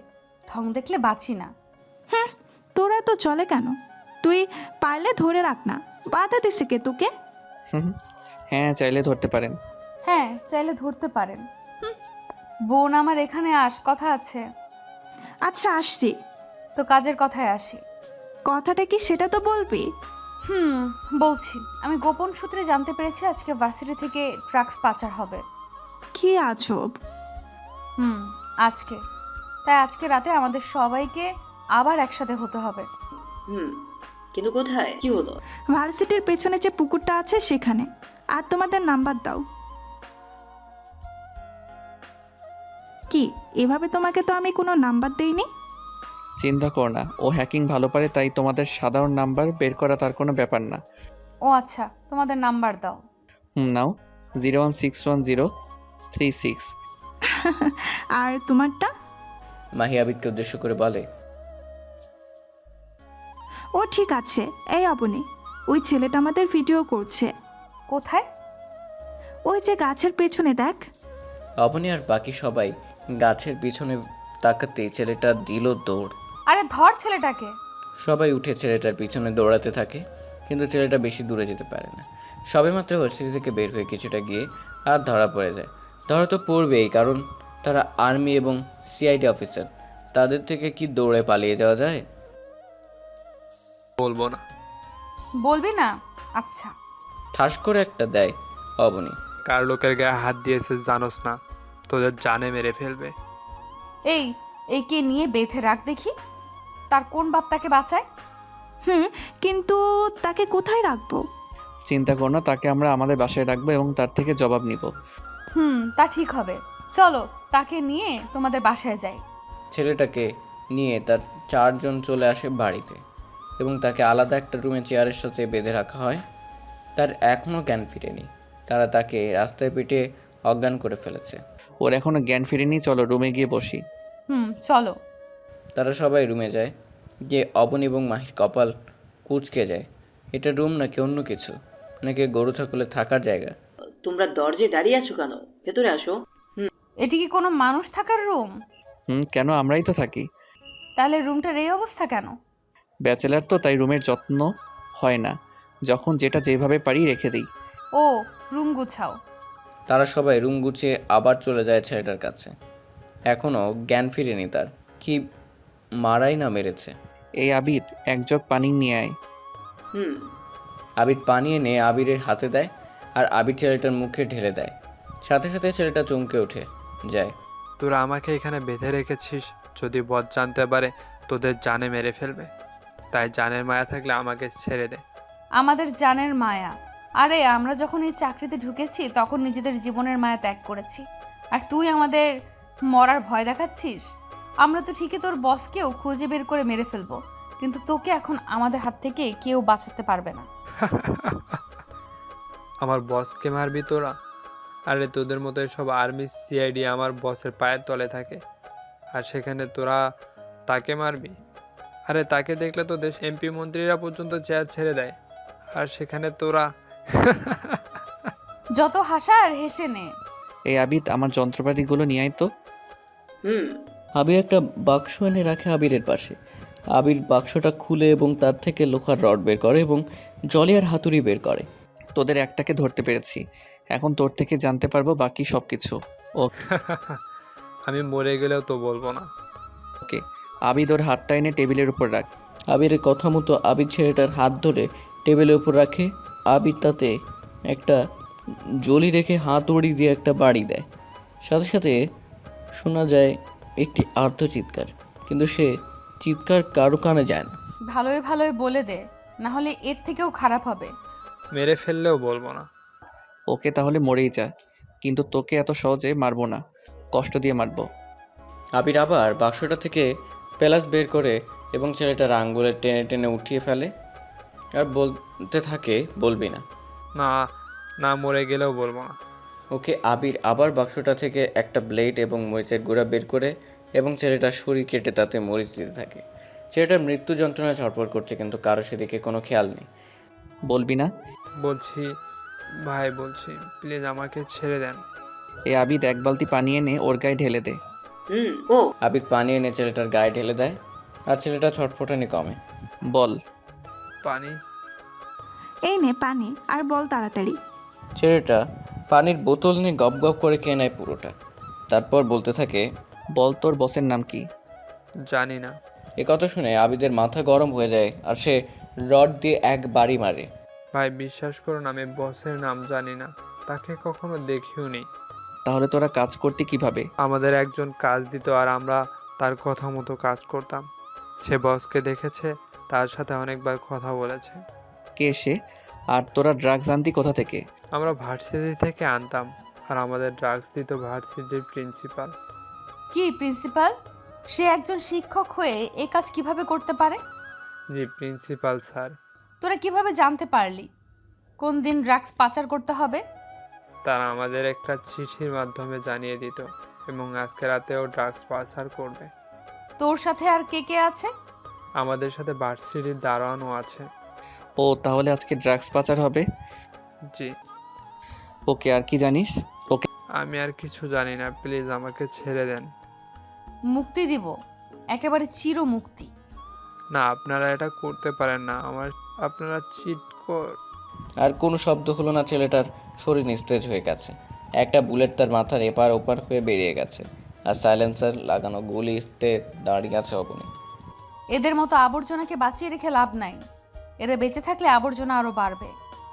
তাই বলে এভাবে মেরে দেবে? আরও কিছু জানতে পারতাম। ওর থেকে আর কিছু জানতে পারবি না, বাকিটা জানতে পারবি রাতে, শালা প্রিন্সিপাল থেকে। হুম। চল বাসায় যাব, আর তোমাদের সাথে রাতে দেখা হবে, এবং আবর্জনাটা ফেলে দিও। কোনো কথা নাই, তার দুজনের হা করে তাকিয়ে আছে। হা করে তাকিয়ে আছো কেন? মেরে ফেললে কেন? এখন গভর্নমেন্টকে কি জবাব দিবে? আমার কোনো জবাবদিহিতা লাগে না, আমি আমার মতো করে শ্যুট করি। ওকে ফেলে দিও, বাই। বলেই মাহিয়ার অবনী বেরিয়ে আসে। চারদিকে অন্ধকার এবং গোলশান নীরবতা। চারজন মানুষ দাঁড়িয়ে সে অন্ধকারের ভিতরে। এই অপনি, রাত 1টা বাজে, এখনো তো কেউ আসছে না। আসবে, অপেক্ষা কর। এই আবির, কিছু দেখতে পেলে? না, সারা ভার্সিটি ঘুরে দেখিয়েছে, কিন্তু কোথাও সন্দেহজনক কিছু দেখছি না। ওকে ড্রোনটা রেখে দাও, আর ভেতরে চলো। তারা চারজন ভিতরে ঢুকে পড়ে এবং আস্তে প্রিন্সিপালের রুমের দিকে যেতে থাকে। প্রিন্সিপালের রুম থেকে কথার আওয়াজ আসছে। যা ভেবেছিলাম তাই হয়েছে, তারা রুমের ভেতরেই আছে। সাবধানে যাবে। তার সবাই আস্তে আস্তে রুমের ভিতরে ঢুকে তাদের পজিশন নিয়ে নেয়। প্রিন্সিপাল স্যার এখন উল্টো দিকে ঘুরে আছে। আসো আসো আর্মি অফিসার এবং সিআইডি অফিসার, তোমাদের জন্যই অপেক্ষা করছিলাম। আমাদের জন্য অপেক্ষা করছিলে মানে? কি ভেবেছিলে তোমাদের সম্পর্কে কিছুই জানি না? তোমরা যেদিন ভার্সিটিতে পা রাখলে সেদিন থেকেই আমি তোমাদের সম্পর্কে জানি। তাই এবার তোমাকে আমাদের হাত থেকে বাঁচাবে কে? তোরা আমাকে মারতে পারবি না, বরং তোরা নিজেরাই মরবি। এ পর্যন্ত আমাদের কেউ ধরতে পারেনি, যারা ধরতে এসেছে তারাই ফিরে যেতে পারেনি, তোরাও পারবি না। আর আমার বসকে ধরা অসম্ভব।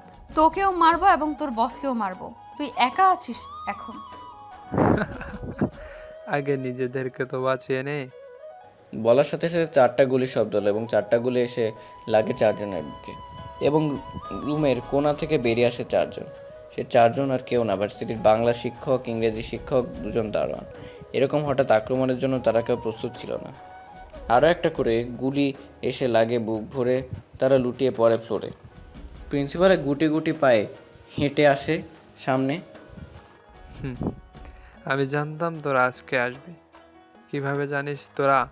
যখন আমার লোক আরিফকে ধরেছিস ঠিক তখনই জেনে গেছি যে সে ধরা পড়েছে। কিভাবে জানলাম জানিস? তার শার্টের বোতামে একটা চিপ ছিল। তোরা যখন তাকে ধরে পিটিয়েছিস তখন সেটা ভেঙে যায়। তখন আমি জানতে পারি সে ধরা পড়েছে এবং সব বলে দিবে, আর তোরা এখানে আসবি, তাই আমি আগে থেকেই সব রেডি করে রেখেছি। আর তোরা এখানে এসেছিস মাত্র 2 দিন হলো, আর এসে আমার টক্কর দিচ্ছিস। আরে আগে আমাদের সম্পর্কে জান, বোঝ, তারপর তাই লড়তে আসিস। তারা আর কিছু শুনতে পায় না, চোখ জোড়া বন্ধ হয়ে আসছে না, আর পারছে না চোখ খুলে রাখতে। চোখ বন্ধ হয়ে গেল। এই যা, লোক ডেকে এদের রাস্তায় ফেলে দিয়ে আয়। এমনিতে আর কিছুদিন থাকলে মারা যাবে। শালা আমাদের ধরতে এসেছে, তোরা এসে এদের রাস্তায় নিয়ে ফেলে দিয়ে আয়। তারা এসে ওদের চারজনকে নিয়ে যায় এবং রাস্তায় ফেলে দেয়। এই চুপ, কোনো কথা বলবি না, বস কল দিয়েছে। Hello boss. কাজ কতটুকু হয়েছে? বস, তাদের খতম করে দিয়েছি। গুড, আজ আর ড্রাগস যাবে না, যে যার মতো থাকো। ঠিক আছে বস, আপনি দেশে আসবেন কবে? দেরি আছে। ঠিক আছে বস। সকালে বসে অবনীর মামা এবং মামি তার বোন টিভিতে খবর দেখছে। হঠাৎ তাদের একটা খবর চোখ আটকে যায়, যেখানে অবনী এবং মাইকে দেখাচ্ছে সাথে 2টা ছেলেকে। নিচে হেডলাইনে বড় বড় করে লেখা, গতকাল রাতে বাংলাদেশ ট্রাক পাচারকারীদের হাতে ধরতে গিয়ে সিআইডি অফিসার অবনী জাহান এবং সিআইডি অফিসার মাহি চৌধুরী অনু আর আর্মি অফিসার আবির এবং আদিব ঘটনাস্থলেই মারা যায়। আমরা তাদের অফিসার চিহ্নিত করেছি। সিআইডির গোপন অফিসার ছিল অবনী জাহান এবং মাহি চৌধুরী অনু। তাদের সম্পর্কে তাদের এসিপি ছাড়া আর কেউ জানে না। আর আর্মি অফিসার দুজন ছিল এসিপির সন্তান। এতটুকু পরে অবনীর মামা ভেঙে পড়ে। অবনী মায়া গেছে ভাবতেই তাদের কষ্ট হচ্ছে। তার থেকে বড় কথা, সে একজন সিআইডি অফিসার ছিল, কিন্তু ক্ষমা চাওয়ার সময় তাদের দিল না অবনী। চলে গেল তাদের ছেড়ে ওই আকাশে তারার মাঝে। অন্যদিকে আবির এবং আবিদের মায়ের ও একই অবস্থা, তাকে কোনোভাবে ঠিক রাখা যাচ্ছে না। কিন্তু আদনান সাহেবকে দেখলে মনে হবে না তার ছেলে এবং তার মেয়ের মধ্যে দুজন অফিসার মারা যায়নি। সে নিজেকে স্বাভাবিক রেখেছে। আর মাহির জন্য তো কেউ কাঁদবে না, কারণ সে এতিম আর কেউ নেই এই নিষ্ঠুর পৃথিবীতে, শুধুমাত্র অবনী ছাড়া। অবনী হচ্ছে তার মা বাবা, বোন, ভাই, বান্ধবী, সব কিছু। তাই তার জন্য সে ছাড়া কাদার আর কেউ নেই। কিন্তু সে নিজেও চলে গেছে তার সাথে না ফেরার দেশে। তাহলে তার জন্য কাঁদবে কে? আবিদও তো চলে গেছে তার সাথে ওই দূর আকাশে। তাহলে কে কাঁদবে তার জন্য? কেউ কাঁদবে না, কেউ কাঁদবে না। এই নিষ্ঠুর পৃথিবীতে সবাই তার নিজের স্বার্থের জন্য খুঁজবে তাকে, ভালোবেসে কেউ তাকে খুঁজবে না। হ্যাঁ, নিষ্ঠুর পৃথিবীর নিয়মটাই এরকম। প্রয়োজনে সবাই কাছে টেনে নেয়, আর প্রয়োজন শেষে সবাই দূরে সরে যায়।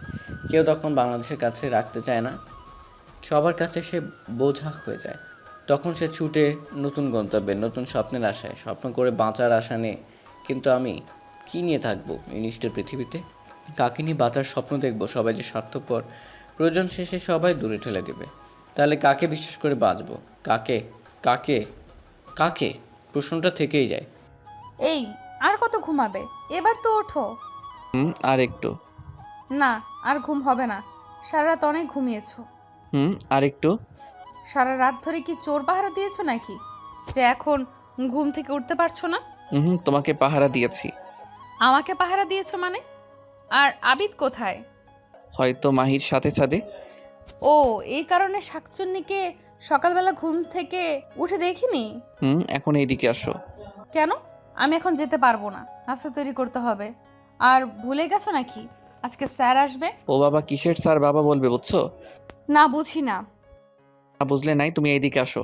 না, যাবো না, তোমার মতলব খারাপ। আরে না, কোনো খারাপ মতলব নাই, আসো। আচ্ছা, এই এসেছি, এখন কি বলবে বলো। আবির একটা নেয়, অবনীকে নিজের বুকের উপর নিয়ে নেয়। এই তুমি বলছো কেন খারাপ মতলব নাই? এখন এগুলো কি? কোথায় কি হচ্ছে? আমি তো শুধু তোমাকে জড়িয়ে ধরলাম। ছাড়ো, আবিদ চলে আসবে। আসুক, সমস্যা কি? সে যে মাহির সাথে রোম্যান্স করে, তখন কি আমি কিছু বলি? ওকে আরিফ। আবির এবং অবনী কথা বলতে বলতে দুজনের চোখে গভীর ভালোবাসায় হারিয়ে গেছে। তাদের কোনো দিকে খেয়াল নেই। তখন হঠাৎ করে মাহি এবং আবির রুমে ঢুকে উপরিক্ত কথাগুলো বলে। তোদের এটা কোনো কাজ হলো?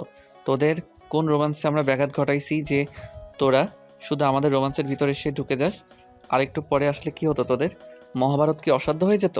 আরে দুলাভাই, তুমি এত রাগো কেন? আমরা কি আর ইচ্ছে করে ঢুকছি নাকি? ভুল করে হয়ে যায়, তার জন্য সরি। তাই বলে কি এত রাগ করবে? রাগ করবো না তো কি করব? হি হি হি করে হাসবো? তা না হয় হাসো, সমস্যাটা কার বলো তো? এই মাহি, চল তো, নাস্তা বানাতে হবে। তারা দু ভাই মাথা ফাটিয়ে ফেলুক ঝগড়া করে, সমস্যা নাই, আমরা আমাদের কাজ করতে চাই। আর হ্যাঁ, ভুলে যাবেন না আপনারা, আমাদের মিশনটা আনকমপ্লিট, তাই আজ থেকে আবার মিশনে নামতে হবে আমাদের।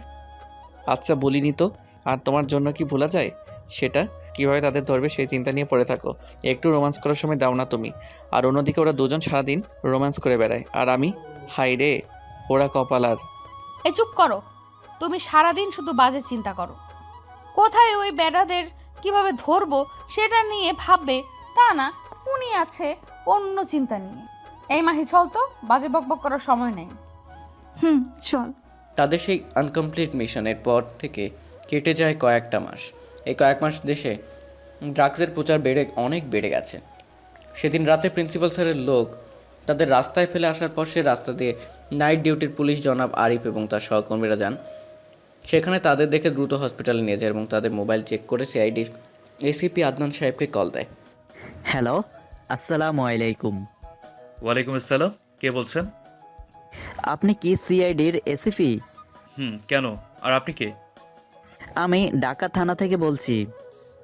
আপনাদের টিমের 2টা মেয়ে আর 2টা ছেলে গুলি খেয়ে গুরুতরভাবে আহত হয়েছে। তাদের মোবাইলে আপনার নাম্বার ছিল, আমি সেখান থেকে নিয়েছি। কি? তাদের নাম কি? কি যেন নাম? এই তো আইডি কার্ড। মেয়ে দুইটার নাম অবনী জাহান আর মাহি চৌধুরী অনু, আর ছেলে দুইটার নাম আবির এবং আবিদ। আর কিছুক্ষণ দেরি হলে হয়তো তারা মারা যেত। ভাগ্যক্রমে আমার ডিউটি আজকে সেখানে পড়েছিল, তা না হলে কি হতো একবার ভেবে দেখেছেন? আচ্ছা, আপনি তাদেরকে মৃত বলে দেন। মৃত বলবো মানে? তারা তো জীবিত। আপনাকে আমি যেটা বলেছি সেটা করুন। কোন হসপিটাল আছে সেটা বলুন, আমি আসছি। Okay sir. আর আমরা BRB হসপিটালে আছি, আপনি যত দ্রুত সম্ভব চলে আসুন। ওকে। কি হয়েছে? তোমাকে এরকম দেখাচ্ছে কেন? আর এত রাতে কে কল দিয়েছে? কি বললো যে তোমাকে এরকম দেখাচ্ছে? আবির, আবিদ এবং মাহি আর অবনী মারা গেছে। আরে তুমি কি আমার সাথে মজা করছো? তারা মারা গেছে মানে? না, মজা করছি না, তারা সত্যি মারা গেছে। আজ রাতে তারা ড্রাগস পাচারকারীদের ধরতে গিয়ে সেখানে তাদের সাথে গোলাগুলিতে মারা যায়। স্পটেড। আমি যাচ্ছি তাদের আনতে। আর তাদের মুখও নাকি ঠিকমতো চেনা যাচ্ছে না। মিসেস জাহান আদনান সাহেবের কথা শুনে কাঠ হয়ে বসে থাকে আর আদনান সাহেব চলে আসে ঢাকাতে। তারপর থেকে আর দেখা হয়নি তাদের সবাইকে আদনান সাহেব নিয়ে যায় তার একটা সেফ হাউসে, আর তিনি তাদের ঘোষণা করেন মৃত। সেদিনের পর থেকে কেটে যায় কয়েক মাস, তারাও নিজেদের সামনে নিয়ে আবার আগের মতো হয়েছে। আর এতদিনে তাদের চারজনের ভালোবাসাটাও হয়ে গেছে গভীর। এই তোমরা আসো, নাস্তা রেডি। এই তোমার সমস্যাটা কোথায় বলো তো? সারাদিন এইসব নিয়ে থাকো কেন বলো তো? আর তোরা যেখানে সেখানে এমন আলগা পিরিত না দেখালে হয় না? আর একটা কথা বললে না হয় না, আমরা যেখানে সেখানে প্রেম করব তাতে তোর কি? জলে কেন তোর? তোরা যা খুশি তা কর, আমি গেলাম। রাগে হন করে চলে যায়। আরে কই যাও? মরতে যায় যাবে। দিলে তো রাগিয়ে থাকে, এখন যাও গিয়ে রাগ ভাঙাও। আমি যাব কেন? আপনি যান, আপনার বউ আপনি যান। আবির খাবার নিয়ে চলে আসে রুমে। এসে দেখে অবনী কী সব কাগজ নিয়ে ঘাটাঘাটি করছে। তাকে দেখে সেটা লুকিয়ে ফেললো। কি লোকালে আমার থেকে? কিছু না। কি জন্য এসেছো তুমি? কি জন্য এসেছি? আসো নাস্তা খাবে। আর না, আমি খাবো না, তুমি খাও। আরে রাগ করে না, আসো তো। তুমি না খেলে আমিও খাবো না। কিন্তু কি হলো, আমার দিকে তাকাও। আবির অবনীকে তার দিকে ঘুরিয়ে নেয়। আমার চোখের দিকে তাকাও অবনী। না প্লিজ, খেয়ে নাও না। লক্ষ্মীটি আমার। না, এবার খেয়ে নাও। এবার হয়েছে। এটা আরো আগে দিলে তো আর এত কিছু হতো না। খেয়ে নাও। তারপর তারা দুজন নাস্তা সেরে নেয় এবং দেখতে দেখতে দুপুর গড়িয়ে বিকেল হয়ে যায়। পশ্চিম আকাশে সূর্যি মামা হেলে পড়েছে। তার এই ভরা ক্লান্ত দিনটা যেন কিছুক্ষণের মধ্যে অবসর পাবে, তাই কমিয়ে নিয়েছে নিজের তাপ। আর ছেলে পড়ছে তার গন্তব্যে। তেমনি তারা চারজনও পা দিয়েছে এক নতুন অধ্যায়, যেখানে থাকবে শুধু রক্তের গন্ধ। রাতের অন্ধকারে চারদিকে ঝিঝি পোকা ঝিঝি করবে, আর চারজন মানুষ ছুটে চলবে তাদের আপন গতিতে খুনের নেশায়। তারা হয়ে গেছে সাইকো খুনের নেশায়। ভরা ক্লান্ত বিকেলে তারা চারজন বসে বসে গল্প করছে। গল্প বললে ভুল, তারা প্ল্যান সাজাচ্ছে। তখন হঠাৎ কলিং বেলটা বেজে ওঠে। মাহি উঠে গিয়ে দরজা খুলে দেয়, দেখে স্যার আদনান সাহেব এসেছেন। তিনি ভিতরে ঢুকে গিয়ে সোফায় বসে। কেমন আছো তোমরা? জি স্যার, ভালো। আরে পাগল মেয়ে, স্যার কিসের? বাবা বলে ডাকো। আবার স্যার? তোরা দুজনেই তো আমার মেয়ে। তোদের আমি আমার ছেলের বউ হিসেবে নেব না নেব তার নিজের মেয়ে হিসেবে নেব। দুজনেই নিজেদের চোখের পানি আর বাঁধ মানছে না। দুজনেরই ফর্সা কোমল গালবে মুক্ত দানার মতো চোখের লোনা জল ঝরে পড়ছে। এ যেন দুঃখের কান্না না, এ যেন সুখের কান্না। কান্না তো আবশ্যক, কারণ তারা দুজনেই তো ছোটোবেলা থেকে মা বাবার আদর পায়নি, বাবা মা বলে কাউকে ডাকতে পারেনি। আরে বোকামে কাঁদছিস কেন? আমাকে কি তোর বাবা ডাকতে পারবি না? কি আমার মেয়ের অভাবটা কি পূরণ করবি না? হ্যাঁ, অবশ্যই করব বাবা। বলে দুজন আদনান সাহেবকে জড়িয়ে ধরেন আর কান্না করতে থাকেন। পাগলি মেয়েরা, এবার থাম। তোরা যদি আর কান্না করিস তাহলে আমি কিন্তু এখন চলে যাব। না বাবা, আমরা আর কাঁদবো না। এই দেখো, আমরা কাঁদছি না, হাসছি। অবনীর কথায় তারা 3 পিক হেসে দেয়, যা অবনীর একদম পছন্দ হয়নি, যার ফলস্বরূপ আবিরকে খেতে জোরে এক লাথি, যা সবার অগোচরে। আবির লাথি খাওয়ার সাথে সাথে আউ বলে চিৎকার দিয়ে ওঠে। কি হয়েছে রে আবির, এভাবে চিৎকার দিলি কেন? না বাবা, কিছু না। ও পিঁপড়া কামড় দিয়েছে, তাই না আবির? বাবা পিঁপড়া ছিল? পিঁপড়ার কামড়ে এত জোরে চিৎকার দেওয়া লাগে নাকি? বড় পিঁপড়া ছিল, তাই না দুলাভাই? অনেক বড় পিঁপড়া। আরে অবনীর দিকে তাকিয়ে কথাটা বলে আবির। এই, তুমি আমার দিকে তাকিয়ে এই কথাটা বললে কেন? তাহলে কি তুমি আমাকে পিঁপড়া বোঝাতে যাচ্ছ? আরে না, আমি তোমাকে বোঝাবো কেন, আমি তো বুঝিয়েছি। আবার? তোরা থাম তো, সারাদিন কি এরকম ঝগড়াই করছ নাকি? বাবা ঠিকই ধরেছেন, এরা সারাদিন শুধু ঝগড়া করে, আলাদা আলাদা রুমে থাকে যেন ওর তো রাতের বেলাতেও তাদের ঝগড়া হয়। জানি না এক রুমে থাকতে দিলে যে কে কার কি অবস্থা করবে কে জানে। এই, তুই চুপ কর। আচ্ছা চুপ। হায় আল্লাহ, এরা নাকি সিআইডি আর আর্মি অফিসার? হ্যাঁ, কপালে হাত দিয়ে আদনান সাহেব কথাটা বলে। ভূতের মুখে নাম লক্ষণ। বাবা, তুই কোনো সময় কাজের কথা বলেছিস, আজ হঠাৎ কাজের কথা? আরে চুপ করতো তোরা। কাজের কথা আসি, দেশে যে ড্রাগস বাজার বাড়ছে সেদিকে কোনো খবর আছে তাদের? সারাদিন শুধু ঝগড়া করিস। আপনার দুই ছেলে আর মাহি সারাদিন গল্প নিয়ে পড়ে থাকে, আর এইসব বিষয়ে আমাকেই ভাবতে হয়। এই জন্যই তো তোকে আবার এত ভালো লাগে। রাখো তোমার ভালো লাগা, আমাদেরকে তো এখন আর ভালো লাগবে না। আচ্ছা, আমি কিছু বলবো না, তোরা শুধু মিশনটা দ্রুত শেষ কর আর আমি যাই। তোদের আম্মু তা না হলে টেনশন করবে। সে কি বাবা, খেয়ে যাবেন? না রে মা, তোদের যে দিন ছেলে বউ করে নিয়ে যাব, তখন তোদের হাতের রান্না মন ভরে খাবো। ঠিক আছে বাবা। তাহলে আমি আসি। সাবধানে যাবে, আব্বু আর আম্মুকে আমাদের সালাম দিবে এবং অতি দ্রুত আমরা মিশন কমপ্লিট করে ফিরে আসব। আদনান সাহেব বাড়ি থেকে বের হয়ে যায়। তার আজকে রাত্রে শুরু প্রথম মিশন। আজকেই? প্রথম টার্গেট কে? দারোয়ান আকবর আলী। কিন্তু সে এখন কোথায় আমরা জানবো কিভাবে? তুমি তো একজন হ্যাকার, তাহলে তার ডিটেলস হ্যাক করো এবং একে একে সবার ডিটেলস হ্যাক করবে, শুধুমাত্র প্রিন্সিপালেরটা বাদে। ওকে আরিফ। তাহলে চলো সবাই সার্ভার রুমে। চলো। সবাই চলে আসে তাদের সার্ভার রুমে, আর আবিদ বসে যায় তার কাজে। অবনী বসে যায় বিশাল পর্দার কম্পিউটারের সামনে। অবনী বসে কম্পিউটার সুইচ অন করার সাথে সাথে পুরো ভার্সিটির এবং প্রিন্সিপাল স্যারের বাড়ি পর্যন্ত কম্পিউটার শো করছে। তা দেখে সবার চোখ বড় বড় হয়ে যায়। এত অবাক হওয়ার কি আছে, এতগুলো সব ড্রোন শ্যুট। তোর কাছে ড্রোন আছে? কই, আমাকে তো কখনো বললি না। মনে ছিল না, বাদ দে। কিন্তু ড্রোনগুলো তো আমাদের থেকে প্রায় 10 থেকে 30 কিলোমিটার দূরে। এত দূর থেকে এগুলো কন্ট্রোল করছো কিভাবে? এগুলোর রেঞ্জ 100 কিলোমিটার, তাই এদের কন্ট্রোল করতে কোনো সমস্যা হয় না। ও এইবার মনিটরে চোখ দাও। তারা সবাই প্রায় 30 মিনিটের মতো রুমে বসে পর্যবেক্ষণ করছিল। এর ভিতরে আবিদ বাকিদের ডাটা অফ করে ফেলেছে। এই অবনী দেখ, আকবর আলী তো বের হয়ে যাচ্ছে। রেডি হও সবাই মিশনের জন্য, তাকে তার বাড়িতেই মারবো।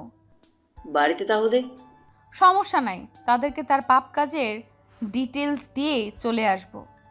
অবনের কথায় সবাই সম্মতি জানিয়ে তাদের মিশনের জন্য রেডি হয়ে নেয় আর বেরিয়ে পড়ে এক মন খেলার উদ্দেশ্যে। 4 জন মানুষ দাঁড়িয়ে আছে একজন মানুষের সামনে, মুখে তাদের কালো মাস্ক এবং পরনে কালো কোট। তাদের সামনে বেঁধে রাখা হয়েছে একজনকে, সে আর কেউ নয়, আকবর মিয়া।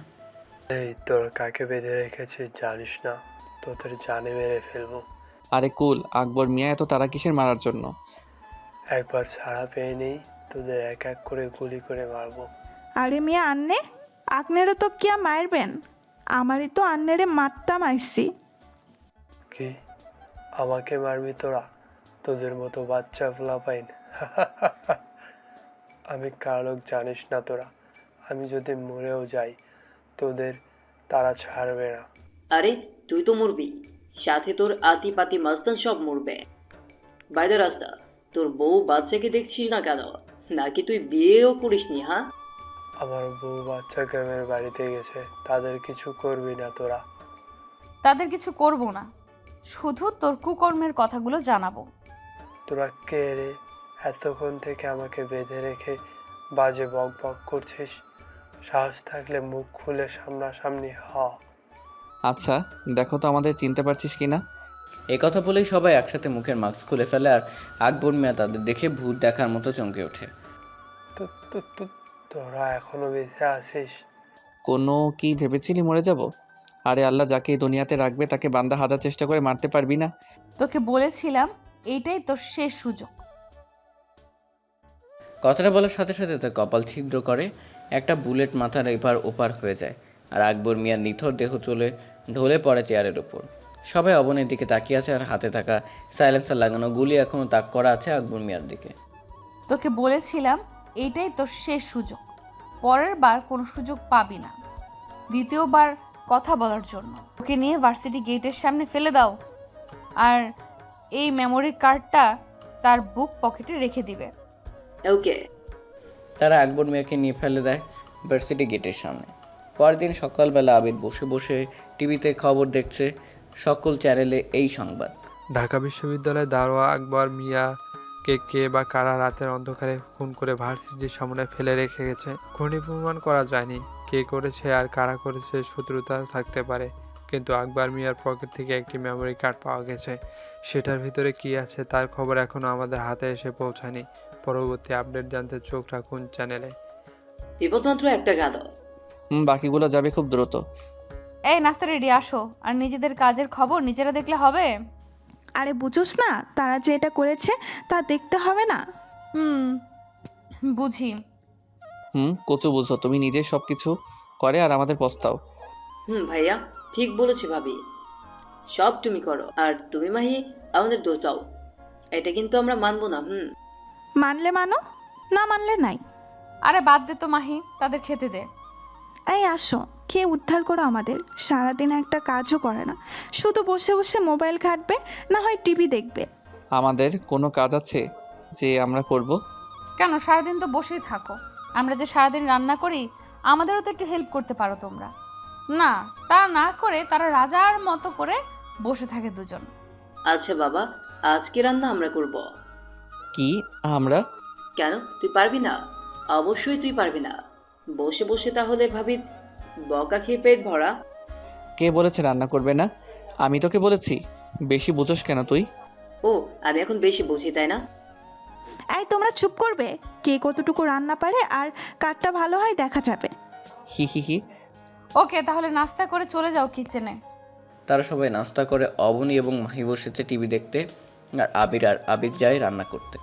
এই ভাইয়া, আমি তো ঠিক মতো রান্না পারি না। তাহলে এতক্ষণ বড় বড় কথা বললি কেন? আমার থেকে শেখ। আসছে আমার থেকে শিখ রান্না, নিজেও তো পারি না রান্না। কে কে বলেছে তোকে আমি রান্না পারি না? এই তোমরা ঝগড়া করবে নাকি রান্না করবে? করছি। তারা দুজন সর্বপ্রথম চলে যায় পেঁয়াজ কাটতে। পেঁয়াজ কাটতে কাটতে হঠাৎ আউ করে একটা শব্দ হয়, আর আবির হি হি করে হেসে দেয়। হি হি হি? কি রে, এতক্ষণ তো আমাকে বললি, এখন তাহলে তোর কাটলো কেন? এতক্ষণে অবনী আর মাহি কিচেনে এসে হাজির। তাদের চিৎকারে তারা চলে আসে। এসে দেখে তারা দুজন একে অপরের দিকে তাকিয়ে হাসছে, কিন্তু তাদের হাত থেকে রক্ত পড়ছে সেদিকে কোনো খেয়াল নেই। হঠাৎ কারো ঠোঁটের কোমল স্পর্শে দুজনের হাসি থেমে যায়। অবনী আর মাহি তাদের আঙুলগুলো এতক্ষণে মুখে পড়ে নিয়েছে। তারা তাদের দিকে এক মনে তাকিয়ে আছে। কখন যে তারা দুজন তাদের আঙুল ছেড়ে দিয়েছে সেদিকে কোনো খেয়াল নেই। ওই কি দেখছো? হঠাৎ অবনীর প্রশ্নে তাদের ধ্যান ভাঙে। না, কিছু না। তোমাদের যে হাত কেটে গেছে সেদিকে কোনো খেয়াল আছে? তারা দুজন হেসেই যাচ্ছে। যে কাজ পারো না সে কাজ করতে আসো কেন? না মানে? হয়েছে, এবার যাও তোমরা দুজন। তারা দুজন কিচেন রুম থেকে চলে আসে, আর বাকি দুজন রান্না করতে থাকে। স্যার, আমাদের সাথে একজনকে কে বা কারা মেরে ফেলেছে। শুনেছি তার সকলের ড্রাগস পাচারের তথ্য নাকি পুলিশ পেয়েছে তার সাথে পাওয়া মেমোরি কার্ডে। চিন্তার বিষয় এটা। কে মারতে পারে তাকে, সাথে তার সকল কুকর্মের ডিটেলস। স্যার, আমার মনে হচ্ছে আমাদের ওপর কেউ নজর রাখছে। কিন্তু কে? এই আর্মি আর সিআইডি অফিসারদের মেরে ফেলার পর থেকে তো আর কেউ এরকম আসেনি। স্যার, এটা খুব চিন্তার বিষয়, আর সবাইকে সাবধানে থাকতে হবে। আরে বাদ দে তো, একটা মরেছে তো কি হয়েছে, আমাদের কাজ তো আর থেমে থাকবে না। এরকম কত মরবে, কত আসবে। আর হ্যাঁ, আমাদের তো সকল ডাটা হ্যাক হয়ে গেছে, সেখানে একটাই লেখা, AC is back. Principal sir কপালে আবার চিন্তার রেশ দেখা দিল, কিন্তু সেটা কাউকে বুঝতে দেয়নি। তোরা আজকের মতো যে যার বাড়িতে যাও, আর ভয় পাবার কোনো কারণ নেই। সবাই যে যার মতো চলে যায়। দেখতে দেখতে রাত হয়ে যায়। এই তোমরা রেডি তো? ইয়েস ম্যাম, সবাই একসাথে বলে। তাহলে চলো বের হওয়া যাক। চলো। তারা সবাই আবার রাতের অন্ধকারে বেরিয়ে পড়ে, আর একটা খুনের নেশায়, এবং কিছুক্ষণের মধ্যে পৌঁছে যায় ভার্সিটির সামনে তাদের আজকের টার্গেট দারোয়ান মফিজ নিয়ে। আসসালামু আলাইকুম চাচা, কেমন আছেন? আমি ভালো আছি, কিন্তু তোমরা কারা আর এত রাতে এখানে কেন? রাতের বেলায় এই এলাকা মোটেও ভালো না, তোমরা চলে যাও এখান থেকে। যা বাবা, খালা সালামে যাওয়াটা দিল না। আবির মনে মনে কথাটা বলে তারা গতকালকের মতো মুখে মাস্ক এবং পরনে কালো কোট ছিল, তাই তাদের চিনতে পারেনি। আসলে চাচা আমরা রাস্তা ভুলে গেছি, তাই এদিকে চলে এসেছি। আর আমাদের না সামনের দিকে যেতে ভয় করছে, যদি আপনি আমাদের সাথে কিছুটা যেতেন। তোমরা তিনজন হয়ে ভয় করছো, আর তোমাদের দেখে মনে হচ্ছে অনেক বড় ঘরের সন্তান। প্লিজ চাচা, এই মোড়টা পার করে দিলে হবে। শুনেছি এই মোড়ে নাকি ভূত থাকে, আমরা আবার ভূত অনেক ভয় করি। আচ্ছা, তোমরা এত করে যখন বলছো তখন না হয় দিয়ে আসলাম কিছুটা। তারা সবাই এবং মফিজ মিয়া হেঁটে চলল। কিছুটা যাওয়ার পর মোড় পার হওয়ার সাথে সাথে আবির তাকে গাছের সাথে বেঁধে ফেলে। এই তোমরা কি করছো? এটা আমাকে বাঁধছো কেন? তোকে মারার জন্য। মফিজ মিয়াকে আর কোনো কথার সুযোগ না দিয়ে তার মুখে টেপ মেরে দেওয়া হয়। গতকালকে আকবর মিয়াকে মারতে আমরা প্রচুর কথা বলেছি, কিন্তু আজকে বেশি কথা বলবো না। শুধু একটা প্রশ্ন করব, সোজা উত্তর দিবি, না হলে খালাস। অবনী আর বাকি সবাই মুখের মাস্ক খুলে ফেলে। তাদের দেখে মফিজ মিয়ার চোখ বড় বড় হয়ে যায় আর মুখ আওয়াজ করছে। অবনী গিয়ে তার মুখের ট্যাপ খুলে দেয়। তো তোমরা বেঁচে আছিস? কেন, কি ভেবেছিস মরে যাব? বেশি সময় নষ্ট করব না, শুধু একটা প্রশ্ন করব, সঠিক উত্তর দিবি। তোদের বসের নাম কি? জানি না। আর কোনো শব্দ বের হয় না, শরীরটা আস্তে আস্তে নিস্তেজ হয়ে যাচ্ছে তার। একটা গুলি এসে লাগে তার কপালে। গুলি হাতে দাঁড়িয়ে আছে অবনী। আরে বাবা, আজকেও তুমি মেরে দিলে, আমাদেরকেও তো মারার সুযোগ দিবে একটু। অবনী কাউকে সুযোগ দেয় না, সেই সুযোগ নেয়। আর ওকে ভার্সিটির গেটের সামনে নিয়ে ফেলে দাও। হ্যাঁ, নিজে মারবে আর আমাদের বলবে ফেলতে। ফেলবে কিনা সেটা বলো। আরে ফেলবো তো, এই তো ফেলে দিচ্ছি। তারা দুজন মফিজ মিয়াকে ধরে এনে ফেলে দেয় ভার্সিটি গেটের সামনে। আর পিছনে তারা দুজন খিলখিল করে হেসে দেয়। এই ভাইয়া, কি চিল্লাচ্ছিস কেন? আরে রাগুস কেন? একটা সুযোগ আছে তাদের টিচ করার। বড় ভাইদের সামনে এগুলো বলতে লজ্জা করে না? আসছে বড় ভাই হতে। তোর মনে চায় ভাবে কিছু মুখেতে, কি মনে চায় না? কিন্তু কিভাবে? আমি যেভাবে করব তুইও সেভাবে করবি। ওকে। এতক্ষণে মাহি আর অবনী তাদের কাছে চলে এসেছে। এই মাহি, দেখো তো, আমার চোখে মনে হয় কিছু একটা পড়েছে। কই দেখি। এই অবনী, দেখো তো, আমার চোখে মনে হয় কিছু পড়েছে। থাক, লাগবে না, আমি দেখে নিচ্ছি। আরে আমি কি বললাম, এদিকে আসো, আমি দেখে দিচ্ছি। তারা দুজনের চোখের কাছে নিজেদের চোখ নিতেই তারা দুজন তাদের নিজেদের চার ঠোঁট এক করে দেয়। মাহি এবং অবনী এরকম হঠাৎ লিপ কিসে ঘাবড়ে যায়, তবুও নিজেদের ঠিক করে হাত চাটতে চেষ্টা করে, কিন্তু তাদের সাথে না পেরে রেসপন্স দিতে থাকে। কিছুক্ষণ থাকার পর দুজনকে ছেড়ে দেয়। এই তোমাদের চোখে কি পড়ছিল? কি করবো বলো, তোমাকে বললে তো তুমি দাও না, তাই কৌশল করে নিয়ে নিলাম। মিশনে এসেও তোমাদের দুই ভাইয়ের লুচ্চামি গেল না। প্ল্যানটা ছিল কার? আবিদের। আবার হাসে? তোমার হাসি আমি ছুটাচ্ছি, এখান থেকে চেয়ে নিই। এই তোরা চল, এখানে আর থাকা যাবে না, তোরা বাড়িতে গিয়ে ঝগড়া করিস। চল। অতঃপর তারা চারজন সেখান থেকে প্রস্থান করে। পরদিন সকালবেলা টিভিতে সেই আগের ন্যায় একই নিউজ। আজও ঢাকা ভার্সিটির দারোয়ান মফিজকে কে বা কারা খুন করে রেখে গেছে। আগের খুনের মতো খুনি এবং ক্রু রেখে যায়নি। পুলিশ ধারণা করছে তাদের খুন এবং এবারের খুনটা ওই একই ব্যক্তি করেছে। জানা গেছে মফিজ মিয়া ড্রাগ পাচারকারীদের সাথে যুক্ত ছিলেন। পরবর্তী আপডেটের জন্য চ্যানেলেই চোখ রাখুন। দেখছো, আমরা অল্প কয়েকদিনে ফেমাস হয়ে যাব। আসছে প্রেমাস হতে। নিজের কাজ ঠিক মতো করো। আমি তো আমার কাজ ঠিক মতোই করছি, তুমি নিজের কাজ ঠিক মতো করো। সারাদিন শুধু ফাঁকিবাজি করো তুমি। কি আমি ফাঁকিবাজি করি? নিজে কাজে ফাঁকি দিয়ে আমার উপর চাপাচ্ছ? আসছে, আমি তার উপর আমার দোষ চাপাতে যাব? আমি আমার কাজ ঠিক মতোই করি। কিভাবে করো জানা আছে আমার। জানা থাকলে ভালো। তুমি এই তোরা তোদের ঝগড়া থামাবি নাকি সারাদিন ঝগড়া করবি? ঝগড়া কি আমি করতে আসছি নাকি সে? তুমি করতে আসছো আমার সাথে, সেধে ঝগড়া করতে। আমার বয়ে গেছে তোমার সাথে সাথে ঝগড়া করতে যেতে। এই থাম বলতেছি, সারাদিন শুধু ঝগড়া করস কেন তোরা? ও এখন আমরা করলেই দোষ, তোরা যে সারাদিন ঝগড়া করিস সেটার বেলায় কি হবে? শুধু আমরা ঝগড়া করলেই দোষ। যা বাবা, এখানে আমাদের টানার কি আছে? তোমরা তোমাদের মতো ঝগড়া করো না, তোমাদেরকে মানা করছে। আপনার বউ। বোন আমার, আর কিছু বলবো না তোরে। তোরা তোদের মতো থাক, আমরা আমাদের মতো। তারা দুজন চলে যায়। এদিকে অবনী আর আবির বোকার মতো চেয়ে থাকে। তোমাদের কে মানা করছে? যা হবার তাই হয়েছে। স্যার, আসলে ও আমাদের একজন লোককে মেরে ফেললো। আপনি কিছু বলবেন না? হ্যাঁ স্যার, এভাবে চললে তো যে কোনো দিন আমাদেরকেও মেরে দেয়, জানা নেই। প্রিন্সিপাল স্যার গভীর চিন্তায় পড়ে যায়। তবুও সে নিজেকে ঠিক করে বলে, কিছু হবে না, আগামীকাল বস আসবে, আমরা সে গোপন আস্থানায়। তাহলে স্যার আমরা কি আসতে হবে?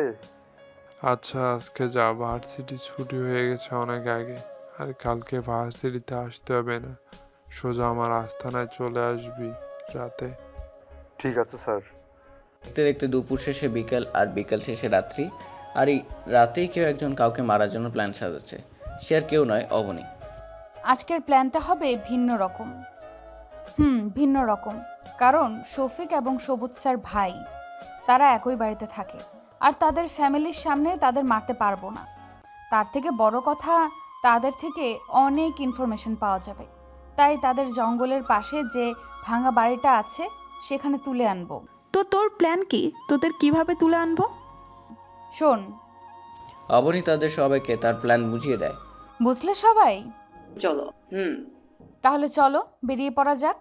তার সবাই তাদের নিজেদের প্ল্যান বুঝে নিয়ে বেরিয়ে পড়ে ঘরের পরে স্যারদের বাড়ির উদ্দেশ্য। অবনী আগে থেকেই তার ড্রোন নিয়ে তাদের উপর নজর রেখে বাড়ির ঠিকানা এবং পরিবার সম্পর্কে জেনে নিয়েছে। তাই তাদের বাড়ির ঠিকানা জোগাড় করা লাগলো না, সোজা গিয়ে অ্যাটাক। এই অপনি দেখ, ওরা তো দেখি টং দোকানে বসে চা খাচ্ছে। তাহলে আমাদের কাজটা তো আরো সহজ হয়ে গেল। কষ্ট করে তাদের বাড়ি থেকে তুলে আনতে হবে না। গাইস, রেডি হও। তারা দোকান থেকে বের হয়ে কিছুটা গেলেই অজ্ঞান হওয়ার স্প্রে মেরে তুলে নিব। আমরা রেডি। তারা সবাই অপেক্ষা করছিল তারা কতক্ষণে বের হবে। তাদের সে আর অপেক্ষার অবসান ঘটে কিছুক্ষণ পর। তারপর দুজন দোকান থেকে বের হয়ে যাওয়ার পর তাদের অজ্ঞান করে তুলে আনা হলো। গুলশান, নীরবতা চারদিকে। কিছুক্ষণ পর দূরে কোথাও শেয়ালের এবং কুকুরের ঘেউ ঘেউ আওয়াজ আসছে। আর চারজন মানুষ পিস্তল হাতে দাঁড়িয়ে আছে দুজন মানুষের সামনে। সামনে দুজন মানুষের চেয়ারের সাথে বেঁধে রাখা হয়েছে। এই, তোরা কারা? আমাদের এইভাবে তুলে আনছিস কেন? কেন চিনতে পারেন নাই স্যার? আরে মুখ না দেখলে তোদের চিনব কিভাবে? মানুষ কি চোখে দেখে চেনা যায় নাকি? ওকে, তাহলে দেখেন। তারা চারজন তাদের মুখের মাস্ক খুলে ফেলে। তাদের দেশে দুজনের চোখ বড়। তোরা বেঁচে আছিস? কিন্তু কিভাবে? সেদিন তো তোদের আমি নিজের হাতে মেরেছি, তাও বেঁচে গেলি কিভাবে?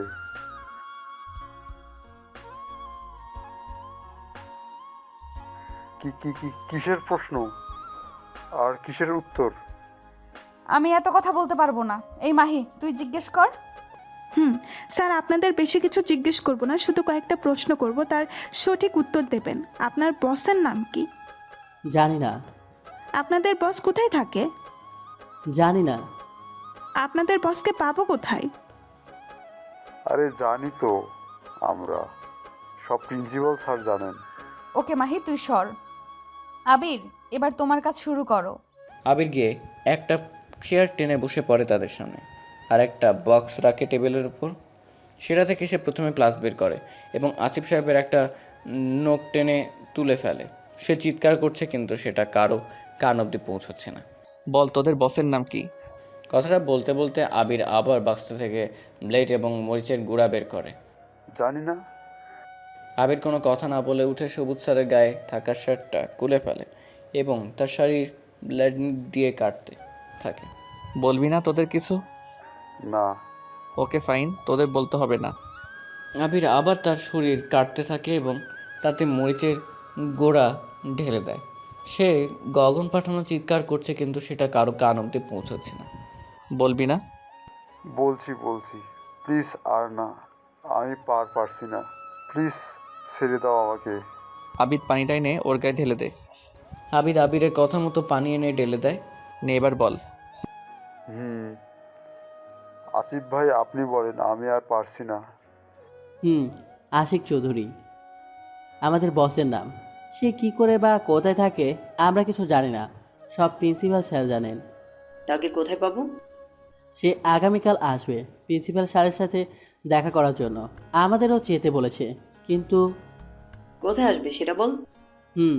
প্রিন্সিপাল স্যারের বাড়ির পেছনে তার একটা গ্যারেজ আছে, সেখানে আসবে রাতে। তাহলে এবার তোমরা তোমাদের কাজ সেরে ফেলো। আমরা তো সব বলে দিয়েছি, এখন আমাদের মুক্তি দে। মুক্তি দিব, চিরতরে মুক্তি দিব।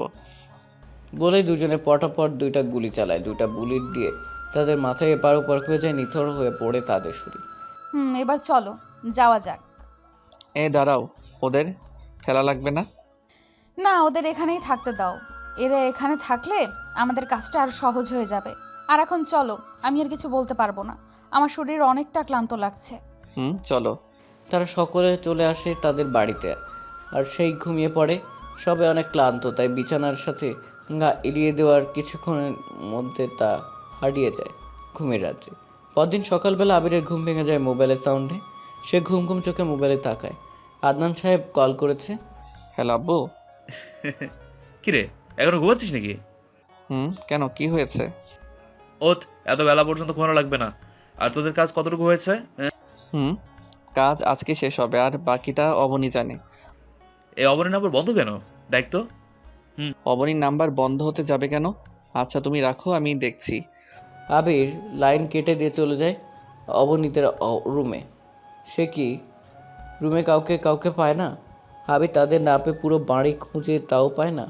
সে অনেকটা ঘাবড়ে যায় তাদের না পেয়ে, যে অনেকটা ভয় পেয়ে যায় কিছু একটা ভেবে। তারপর সে আর কিছু না ভেবে চলে আসে ছাদে। ছাদটাতে তাদের খোঁজা হয়নি। ছাদে এসে দেখে তারা দুজন দাঁড়িয়ে আছে। আবির গিয়ে তাদের পেছনে দাঁড়ায়। তোমরা এখানে? আর তোমাদের আমি সারা বাড়িতে খুঁজেছি, জানো কতটা ভয় পেয়ে গেছিলাম তোমাদের না পেয়ে।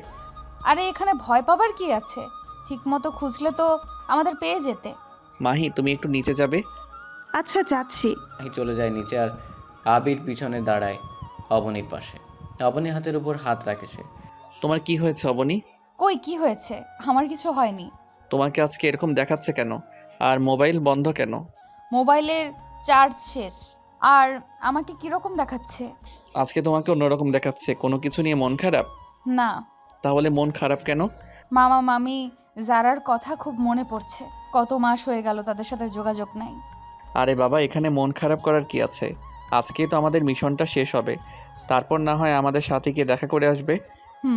এবার একটু হাসো প্লিজ। আবির অবনীকে নিজের বাহু ডোরে আবদ্ধ করে নেয়। অবনী কোনো বাধা দেয় না, সেও আবদ্ধ হয়ে যায় আবিরের বাহু ডোরে। দেখতে দেখতে চলে আসে সেই দিনটা, চলে আসে দিনের শেষের রাত্রি।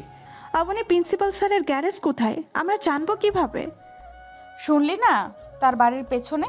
আর সমস্যা নাই, আমি ড্রোন নিয়ে পরীক্ষা করে নিয়েছি। তার বাড়ির পেছনে একটা গ্যারেজ আছে। আর হ্যাঁ, আপনি তোর না সিক্রেট এজেন্ট ছিল একজন, সে কোথায়? তাকেও মেরে ফেলেছে তারা। আর আজকের কাজটা বেশি কঠিন হবে। সবাই 2টা করে পিস্তল নিয়ে যাবে। জানি না তারা কতজন থাকবে আজকে, তাই সবাইকে সতর্ক করতে হবে। তাই সবাই রেডি হয়ে নাও দ্রুত। যে যার মতো করে রেডি হয়ে বেরিয়ে পড়ে এক মরণ খেলার উদ্দেশ্যে। সে মরণ খেলায় শুধু একটাই রুলস হয়, মরো না হয় মারো। তারা সেই মরণের সাথে ডুব দিতে যাচ্ছে। আজকে হয়তো কেউ মরবে না, হয় মারবে। এই অবনী, আমরা তো তার বাড়ির সামনে এসে পড়েছি, এখন কিভাবে যাব? কেন? পেছন দিয়ে ঘুরে তারা গ্যারেজে যাবে। তোর মাথায় কি কোনো বুদ্ধি নাই নাকি? ও ভুলে গেছি, পেছন দিয়ে যে যাওয়া যাবে। আর ভুলা লাগবে না, চল। তারা সবে একে একে সতর্কতা বজায় রেখে পিছন দিয়ে গ্যারেজের সামনে চলে যায়। এই তারা ভেতরে কতজন আছে আমরা জানি না, তাই আবারও বলছি সতর্ক থাকবে। আর সবাই গুলি হাতে নাও। সবাই একে একে ভিতরে ঢুকে পড়ে। তারা ভিতরে ঢুকে আশ্চর্য হয়ে যায়। তারা গ্যারেজের ভিতর তো কেউ নেই, তাহলে তারা কি আমাদের মিথ্যা বলেছে? না, এখানেই আছে। ভালো করে খোঁজো, দেখো কিছু পাও কি না। তারা সবাই যে যার মতো করে খুঁজতে থাকে। আপনি খুঁজতে খুঁজতে একটা অপরিষ্কার জায়গায় এসে পড়ে। সেখানে একটা সুইচ রাখা। অবিন সন্দেহবশত সেই সুইচটা চাপ দেয়। চাপ দেওয়ার সাথে সাথে বিকট শব্দ করে ফ্লোরে একটা লিফটের মতো দরজা খুলে যায়। ওরে বাসসালা, আন্ডারগ্রাউন্ড করে রেখেছে। এতক্ষণ সবাই এসে হাজির হয়েছে অবনীর কাছে। ওরে বাবা, শালা অবৈধ টাকা দিয়ে আন্ডারগ্রাউন্ড করে রেখেছে। তাই তো দেখছি। এত কথা বাদ দিয়ে এখন চলো, আর সাবধানে। তারা সবাই আস্তে আস্তে সিঁড়ি বেয়ে নিচে নামতে থাকে। বস, কেউ দরজা খুলে ফেলেছে। কি? কেউ তো জানে না এটার কথা। তাহলে এই দাঁড়া, এখানে তো সিসি ক্যামেরা আছে। হুম। দ্রুত কম্পিউটার ওপেন কর আর তোরা সবাই পজিশন নিয়ে নে, কেউ আসলে গুলি চালাবি। তারা দুজন চলে যায় কম্পিউটার রুমে। বস, এখানে আমাদের 4 জনকেই দেখা যাচ্ছে। তাদের সবার হাতে গুলি আছে, কিন্তু কারোই মুখ দেখা যাচ্ছে না। 4 জন? ওকে চলো, তারা আসলেই তাদের মেরে দিতে হবে। তারা সবাই নামতে নামতে একেবারে শেষে চলে এসেছে। হঠাৎ একটা গুলি এসে অবনীর হাতে লাগে। অবনীর হাতে থাকা গুলিটা পড়ে যায়। এরকম হঠাৎ আক্রমণের জন্য তারা কেউ প্রস্তুত ছিল না। আবির তাড়াতাড়ি গিয়ে অবনীকে ধরে একটা পিলারের পিছনে চলে যায়, আর মাহি এবং আবির তাদের সাথে গুলিতে মোকাবিলা করেছে। তোমার কিছু হয়নি তো? আরে তুমি বসে থাকো, আমরা যাচ্ছি। আর তোমার কিছু হয়ে গেলে আমার কি হবে? দেখো আবির, আমার সামনে এখন এসব ন্যাকামি করবে না। আমরা মিশনে এসেছি তোমার ন্যাকামি দেখার জন্য না। এখানে হয় মারো না হয় মরো। আর আমার সাধারণ একটা গুলি লেগেছে, বেশি কিছু না তো, তাই সামনে থেকে সরে গুলি চালাও। বীর ও আর কোনো কথা না বলে যায় আবিদের কাছে। তার পিছনে অবনীও আসে। তারা 4 জন একে একে সবাই মেরে দেয়। অবনীর অসাবধানতার কারণে হঠাৎ আরও একটা গুলি এসে লাগে তার বুকে। সে ছিটকে পড়ে যায় কিছুটা দূরে। অবনীর অসাবধানতার কারণে হঠাৎ আরও একটা গুলির এস লাগে তার বুকে। সে ছিটকে গেছে, পড়ে যায় কিছুটা দূরে। আবির দৌড়ে গিয়ে তাকে ধরে। অবনী ছিটকে পড়াতে তার মুখ থেকে মাস্কটা খুলে যায়। ও তাহলে তোরা মরিসনি। অবনী আবিরকে সরিয়ে দিয়ে আবারও দাঁড়ায়। আরে আল্লাহ যাকে বাঁচায় রাখে তাকে তোদের মতো কুত্তারা কিভাবে মারবি? আর তুই তো মেয়র, তোকে আমি প্রথমে দেখে অনেক অবাক হয়ে গেছি। যাই হোক, তোর কাজ জনগণের সেবা করা, তুই তা না করে তাদের ধ্বংসের পথে ঠেলে দিলি। আরে রাখ তোর বকবক। আমি মেয়র হয়েছি তো কি হয়েছে? এ জীবনে টাকাই সব কিছু। সরকার থেকে যে টাকা পাই তা দিয়ে আমার কিছু হবে না। আমার ইচ্ছা এই বাংলাদেশের টপ 1 নম্বরে আমার নাম থাকবে। তার জন্য আমাকে যা করার আমি তাই করব। কথাগুলো বলার পর তাদের মধ্যে কিছুটা নীরবতা পালন করে। হঠাৎ করে একটা গুলির শব্দ হয়, আর প্রিন্সিপাল স্যার মাটিতে এলিয়ে পড়ে। অবনী গুলি তাক করে আছে সামনের দিকে। প্রিন্সিপালের মাথা ভেদ করে গুলি এপার ওপার হয়ে যায়। আশিক চৌধুরী অবাক এবং কিছুটা ভয় দৃষ্টিতে অবনীর দিকে তাকায়। কি মাহি, তোর কাজ কি শেষ হয়েছে? তারা এক্ষুনি এসে পড়বে। কি কাজ? আর কারা আসবে এখানে? তোরা কাকে আসতে বলেছিস? কিরে ভাই, পেলে নাকি এখন? আমি ভয় পাবো কেন? তোরা কাকে আসতে বলেছিস? আমাদের দলের লোক আসতে হবে না, তোদের এখান থেকে নিতে হবে না। আরে তারা আসার আগে তোরা বাঁচতে পারবি না। তোদের এখানেই মেরে তারপর আমি দেশ ছেড়ে চলে যাব। বলে গুলি করতে যাবে, তখন একটা বুলেট এসে লাগে তার হাতে। তার হাত থেকে গুলিটা পড়ে যায়। আরও একটা বুলেট এসে লাগে তার পায়ে। সে হাঁটু ভেঙে বসে পড়ে। তারা সবাই পেছনে তাকায়। আদনান সাহেব গুলি হাতে নিয়ে এগিয়ে আসছে, আর বাকি সবাই তাদের পজিশন নিয়ে নেয়। আর একটা গুলি গিয়ে লাগে আসিফ চৌধুরী কপালে। সে লুটিয়ে পড়ে মাটিতে। আব্বু, তুমি এসেছো? তোরা ঠিক আছিস তো? আমরা ঠিক আছি, কিন্তু অবনী ঠিক নেই, তার গুলি লেগেছে। অবনী হঠাৎ করে অজ্ঞান হয়ে যায়। তার শরীর থেকে অতিরিক্ত রক্ত যাওয়ার কারণে অজ্ঞান হয়ে যায়। আব্বু, অবনী অজ্ঞান হয়ে গেছে। তাকে তাড়াতাড়ি হসপিটালে নিয়ে চল, আর তোমরা লাশগুলোকে মর্গে পাঠিয়ে দিও। তারা সবাই অবনীকে নিয়ে চলে যায় হসপিটাল এবং তাকে এমার্জেন্সি পাঠানো হয়। মিটি মিটি চোখ তুলছে অবনী। সে চোখ তুলে তার পাশে মাহিটে বসে থাকতে দেখে। চারদিকে তাকিয়ে কাউকে খোঁজার চেষ্টা করছে সে। কাকে খুঁজছিস অবনী? আবির কোথায়? পাশের রুমেই আছে। কি হয়েছে তার? তার খারাপ কিছু হয়নি তো? আরে এত উত্তেজিত হচ্ছিস কেন তুই? আবির ভাইয়া ঠিক আছে। তোর শরীর থেকে অতিরিক্ত ব্লাড যাওয়ার কারণে তোর অবস্থা খুবই খারাপ হয়ে যায়।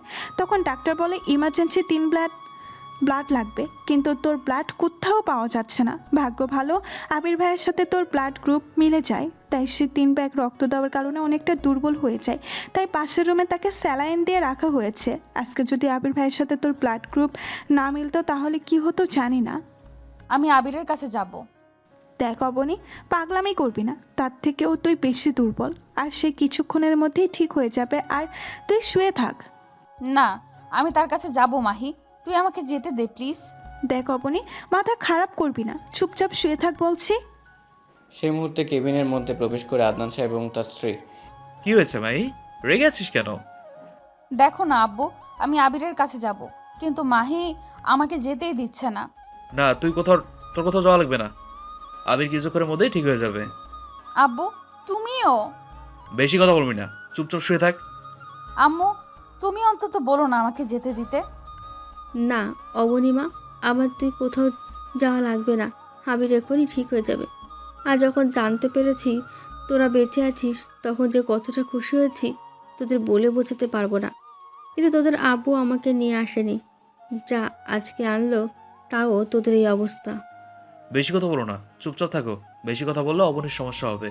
আদনান সাহেব চলে যায় আবিরের রুম থেকে, গিয়ে দেখে সে বসে আছে। কিরে, তুই বসেছিস কেন? তো কি করব, স্যালাইন তো শেষ, আর শুয়ে থেকে কোনো লাভ আছে? তা ঠিক। সে হসপিটালে অবনী সুস্থ হতে আরও কেটে যায় 10টা দিন। তাকে বাড়িতে আনা হয়েছে কিছুদিন হলো। তা অবনী, তুই সুস্থ আর মিশনও শেষ তোদের। এখন তোদের বিয়েটা তো দিতে পারি, হ্যাঁ? না, আমি আমার মামা মামিকে ছাড়া বিয়ে করব না। তারা আমাকে ছোট থেকে লালন পালন করে বড় করেছে, আমি তাদের রেখে আমার নতুন জীবনে পা রাখবো কিভাবে? ওকে, তুই বলতে চাচ্ছিস তুই তাদের ছাড়া বিয়ে করবি না। ওকে ফাইন, আমরা কালকেই যাব তোর মামার বাড়িতে, মানে তোর বাড়িতে। এবার হ্যাপি তুই? হ্যাপি, অনেক হ্যাপি। দেখতে দেখতে সে দিনটা চলে যায়। পরের দিন তারা সবাই মিলে রওনা হয় অবনীর মামা বাড়ির উদ্দেশ্যে, মানে অবনীর বাড়ির উদ্দেশ্যে। তারা 1 ঘন্টা জার্নির পর এসে পৌঁছায় অবনীর মামা বাড়িতে। অবনীর মামা বারান্দায় বসেছিল, এমন সময় তাদের বাড়ির দিকে একসাথে 2টা গাড়ি ঢুকায় সে কিছুটা অবাক হয়ে যায়। সে সহকারে তার স্ত্রী এবং সন্তান তাড়াতাড়ি বেরিয়ে আসে কে এসেছে দেখার জন্য। গাড়ি এসে থামে তাদের সামনে। প্রথম গাড়ি থেকে নামে আদনান সাহেব এবং তার স্ত্রী, দ্বিতীয় গাড়ি থেকে নামে মাহি, আবির এবং অবনী। অবনীকে দেখে যারা দৌড়ে গিয়ে তাকে জড়িয়ে ধরে। আপু তুমি বেঁচে আছো? বলে কাঁদতে দেয় সারা। আরে পাগল, কান্না করছিস কেন? আর এই দেখ, আমি তো বেঁচে আছি। ওই দিন টিভিতে দেখিয়েছিল তোমরা মারা গেছো, জানো সেদিন কত কেঁদেছি। আপু তোমার সাথে অনেক অন্যায় করেছি, প্লিজ ক্ষমা করে দাও।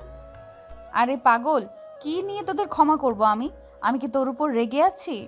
না আপু, তুমি আমাদের উপর রেগে আছো, আমি জানি। রেমা, আমরা জানি তুই আমাদের উপর অনেক রেগে আছিস। প্লিজ আমাদের ক্ষমা করে দে। অবনীর হাত ধরে। আরে মামা কি করছো? হাত ছাড়ো। আমি তোমাদের অনেক আগেই ক্ষমা করে দিয়েছি। আর ভেতরে চলো, এদের কি বাইরে দাঁড় করিয়ে রাখবে নাকি? ও হ্যাঁ, এদের পরিচয় তো বলি না। আগে এদের ভেতরে নিয়ে নাস্তার ব্যবস্থা করো, তারপর বলছি। তারা সবাই ঘরের ভিতরে প্রবেশ করে এবং আপনি আর মাহি চলে যায় কিচেনে নাস্তা তৈরি করার জন্য। কি রে অবনী, তুই এইখানে? তোরা মামি, ওদের জন্য নাস্তা বানাতে হবে তো। যা, আমি করছি। না মামি, তুমি যাও, আমি করছি। তুই এখনো আমাকে ক্ষমা করতে পারিসনি তাই না, যে আমি তোদের জন্য সামান্য নাস্তা বানাতে পারবো না? মামি কি বলছো তুমি এগুলো? আমি তো তোমাকে ক্ষমা করে দিয়েছি সে কবে। আচ্ছা তুমি করো, আমরা যাচ্ছি। অবনী আর মাহি বেরিয়ে আসে কিচেন রুম থেকে। অবনী গিয়ে দাঁড়ায় আবিরের পাশে আর মাহি গিয়ে দাঁড়ায় আবিদের পাশে। যারা এসে দাঁড়ায় অবনীর পাশে আর কানে কানে বলে, কি আপু, এরা কারা যে দুজন এসে দুজনের সাথে দাঁড়িয়েছো? দোলা ভাই বুঝি? এই যারা, তোর মুখে কি কিছু আটকায় না? যাব বাবা, সত্যি কথাই তো বললাম, তা না হলে কি কেউ এসে এরকম করে কারোর গা ঘেঁষে দাঁড়ায়? অবনী কিছু না বলে চুপচাপ দাঁড়িয়ে থাকে। কিছুক্ষণের মধ্যে মামি এসে নাস্তা দিয়ে যায়। নাস্তা খাওয়ার পর্ব শেষ হলে, কি রে অবনী, তাদের পরিচয় তো বললি না? মামি বলছি, এ হচ্ছে আমাদের এসিপি স্যার, আর উনি হচ্ছে তার স্ত্রী, আর বাকি দুইজন ওনার ছেলে। কথাটা শেষ না করতেই যারা বলে ওঠে, তোমাদের জামাই মানে আমার দোলা ভাই, তাই না মাহি আপু? অবনী আসার পর থেকে তুই কথা বললি, এবার আমরা বলি। বলো। আমরা এসেছি অবনীর বিয়ের প্রস্তাব নিয়ে। আমি অবনী এবং মাহিকে নিজের ঘরের মেয়ে হিসেবে নিতে চাই। আমি তাদের বিয়ে দিয়ে দিতাম, কিন্তু অবনী আপনাদের ছাড়া বিয়ে করবে না। আর মাহির তো অবনী ছাড়া কেউ নেই, তাই অবনীর যে সিদ্ধান্ত মাহিরও তাই সিদ্ধান্ত। এরা আবার একে অপরকে ভালোবাসে। এখন আপনারা যদি চান তাহলে তাদের দুজনকে আমার ঘরের পুত্রবধূ হিসেবে নিয়ে যেতে চাই। আমরা আর কি বলবো, যদি তাদের দুজন এই বিয়েতে মত থাকে তাহলে আমাদের কোনো আপত্তি নেই। ওদের সুখেই তো আমাদের সুখ। তা আর কি, হয়েই তো গেলই। তা এখন তোদের দুজনের কোনো আপত্তি নেই তো? তাদের দুজনের একজন কথা বলে না, মাথা নিচু করে চুপচাপ দাঁড়িয়ে আছে। তারা আরে চুপচাপ থাকা সম্মতির সিদ্ধান্ত দেয়, আর তারা মুখে বলতে বুঝি লজ্জা করে না, হ্যাঁ? তাই না আপুরা? তো যাই হোক, তাহলে বিয়ের তারিখ ঠিক করে গেলেই হবে, আর তারা এখন এ বাড়িতে থাকবে। হুম। বিয়ের দিন তারিখ ঠিক করে চলে যায়, বাকিরা যে যার রুশে চলে যায়। অবনীও মাহি অবনীর রুমে চলে যায়। তখন অবনীর মামি রুমে প্রবেশ করার সাথে তার মামা। কিছু বলবে মামা? এই নে তোর সম্পত্তিগুলো, আমরা আর এই পাপের বোঝা সইতে পারছি না। না আরে মামি, এগুলো দিয়ে এখন আমি কি করব? এগুলো তোমাদের কাছেই রেখে দাও। আরে এটা হয় না, এটা তোর প্রাপ্য জিনিস, তাই এটা তোর কাছেই রেখে দে। মামি আর একটা কথাও বলবে না, যা বলেছি তাই করো। এগুলো তোমাদের কাছে রেখে দাও, যদি না রাখো তাহলে আমরা এক্ষুনি বাড়ি ছেড়ে চলে যাব। না যাস না, এগুলো রেখে দিস, তবুও তোরা যাস না। অবনীর মামা এবং মামি চলে যায় তাদের রুমে, এবং অবনী আর মাহিও ফ্রেশ হয়ে নেয়। দেখতে দেখতে চলে আসে বিয়ের দিন। অবনী এবং মাহিকে সাজিয়ে এনেছে পার্লার থেকে। তোদের আজকে হেব্বি সুন্দর লাগছে। আমার মন চাচ্ছে আমিও সাজি এরকম করে। ও তাই বুঝি? তোরও বুঝি বিয়ে করার ইচ্ছা যাচ্ছে? আন্টিকে বলবো নাকি? না না, বলা লাগবে না, আমি এমনিতেই ঠিক আছি। বলেই যারা দৌড়ে চলে যায়, আর মাহি অবনীও হেসে দেয়। দেখতে দেখতে তাদের বিয়েটাও হয়ে যায়। তাদেরকে নিয়ে আসা হয় আদনান সাহেবের বাড়িতে। হেঁটে প্রায় মাঝখানে আরও কয়েক মিনিট। এখন রাত 12টা বেজে 2 মিনিট 4 সেকেন্ড। 2 রুমের দরজার সামনে দাঁড়িয়ে আছে আবির এবং আবির। এই শোন, বিড়ালটা ভালো করে মারবি কিন্তু, বেঁচে যেন না ফিরতে পারে। এই কি বলি তুই? আমি তোর বড় ভাই, এসব বলতে তোর লজ্জা করে না? আসছে বড় ভাই, যা বিড়াল ভালো করে মারবি। বলে আবিরকে ধাক্কা মেরে রুমে ঢুকে আর নিজেও ঢুকে পড়ে নিজের রুমে। অবনী ইয়াহাব বড় ঘোমটা টেনে বসে আছে বাসর ঘরে। আবির গিয়ে তার সামনে দাঁড়ায়। অবনী সে তাকে পা ছুঁয়ে সালাম করে, আবার গিয়ে বসে পড়ে। আবির গিয়ে তার ঘোমটাটা তুলে দেন আর এক নজরে তাকিয়ে থাকে। অন্যদিকে আবির এবং মাহিরও সেম অবস্থা। সে মাহির ঘোমটা তুলে দিয়ে এক নজরে তাকিয়ে থাকে। এই কি হলো? এইভাবে কি দেখো? তোমাকে। কেন, আগে কি কখনো দেখোনি নাকি? দেখেছি, কিন্তু আজকের মতো এত সুন্দর সাজে দেখিনি। কেন, আগে কি দেখতে খারাপ ছিলাম নাকি? না, তবে আগের থেকেও সুন্দর লাগছে তোমাকে।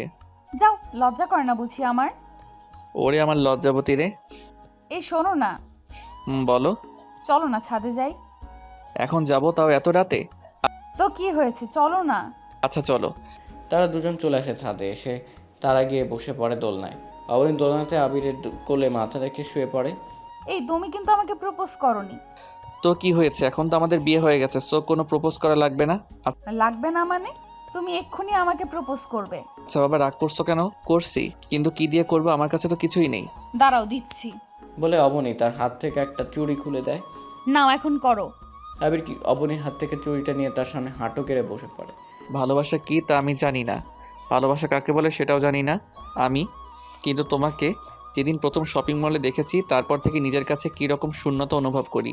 তোমার প্রতি একটা আলাদা টান, আলাদা আকাঙ্ক্ষা অনুভব করি। এটা কি বলে আমি জানি না। এটাকে যদি ভালোবাসা বলে তাহলে আমি তোমাকে ভালোবাসি। আমার এক বন্ধু আমাকে বলেছিল এটা নাকি আমার আবেগ, ভালো লাগা, কিন্তু ভালোবাসা না। এটা কিছুদিন পর কেটে যাবে। কিন্তু প্রথমে একটা মানুষের আবেগ দ্বারা শুরু হয় তার প্রিয় মানুষটার কাছে যাওয়ার।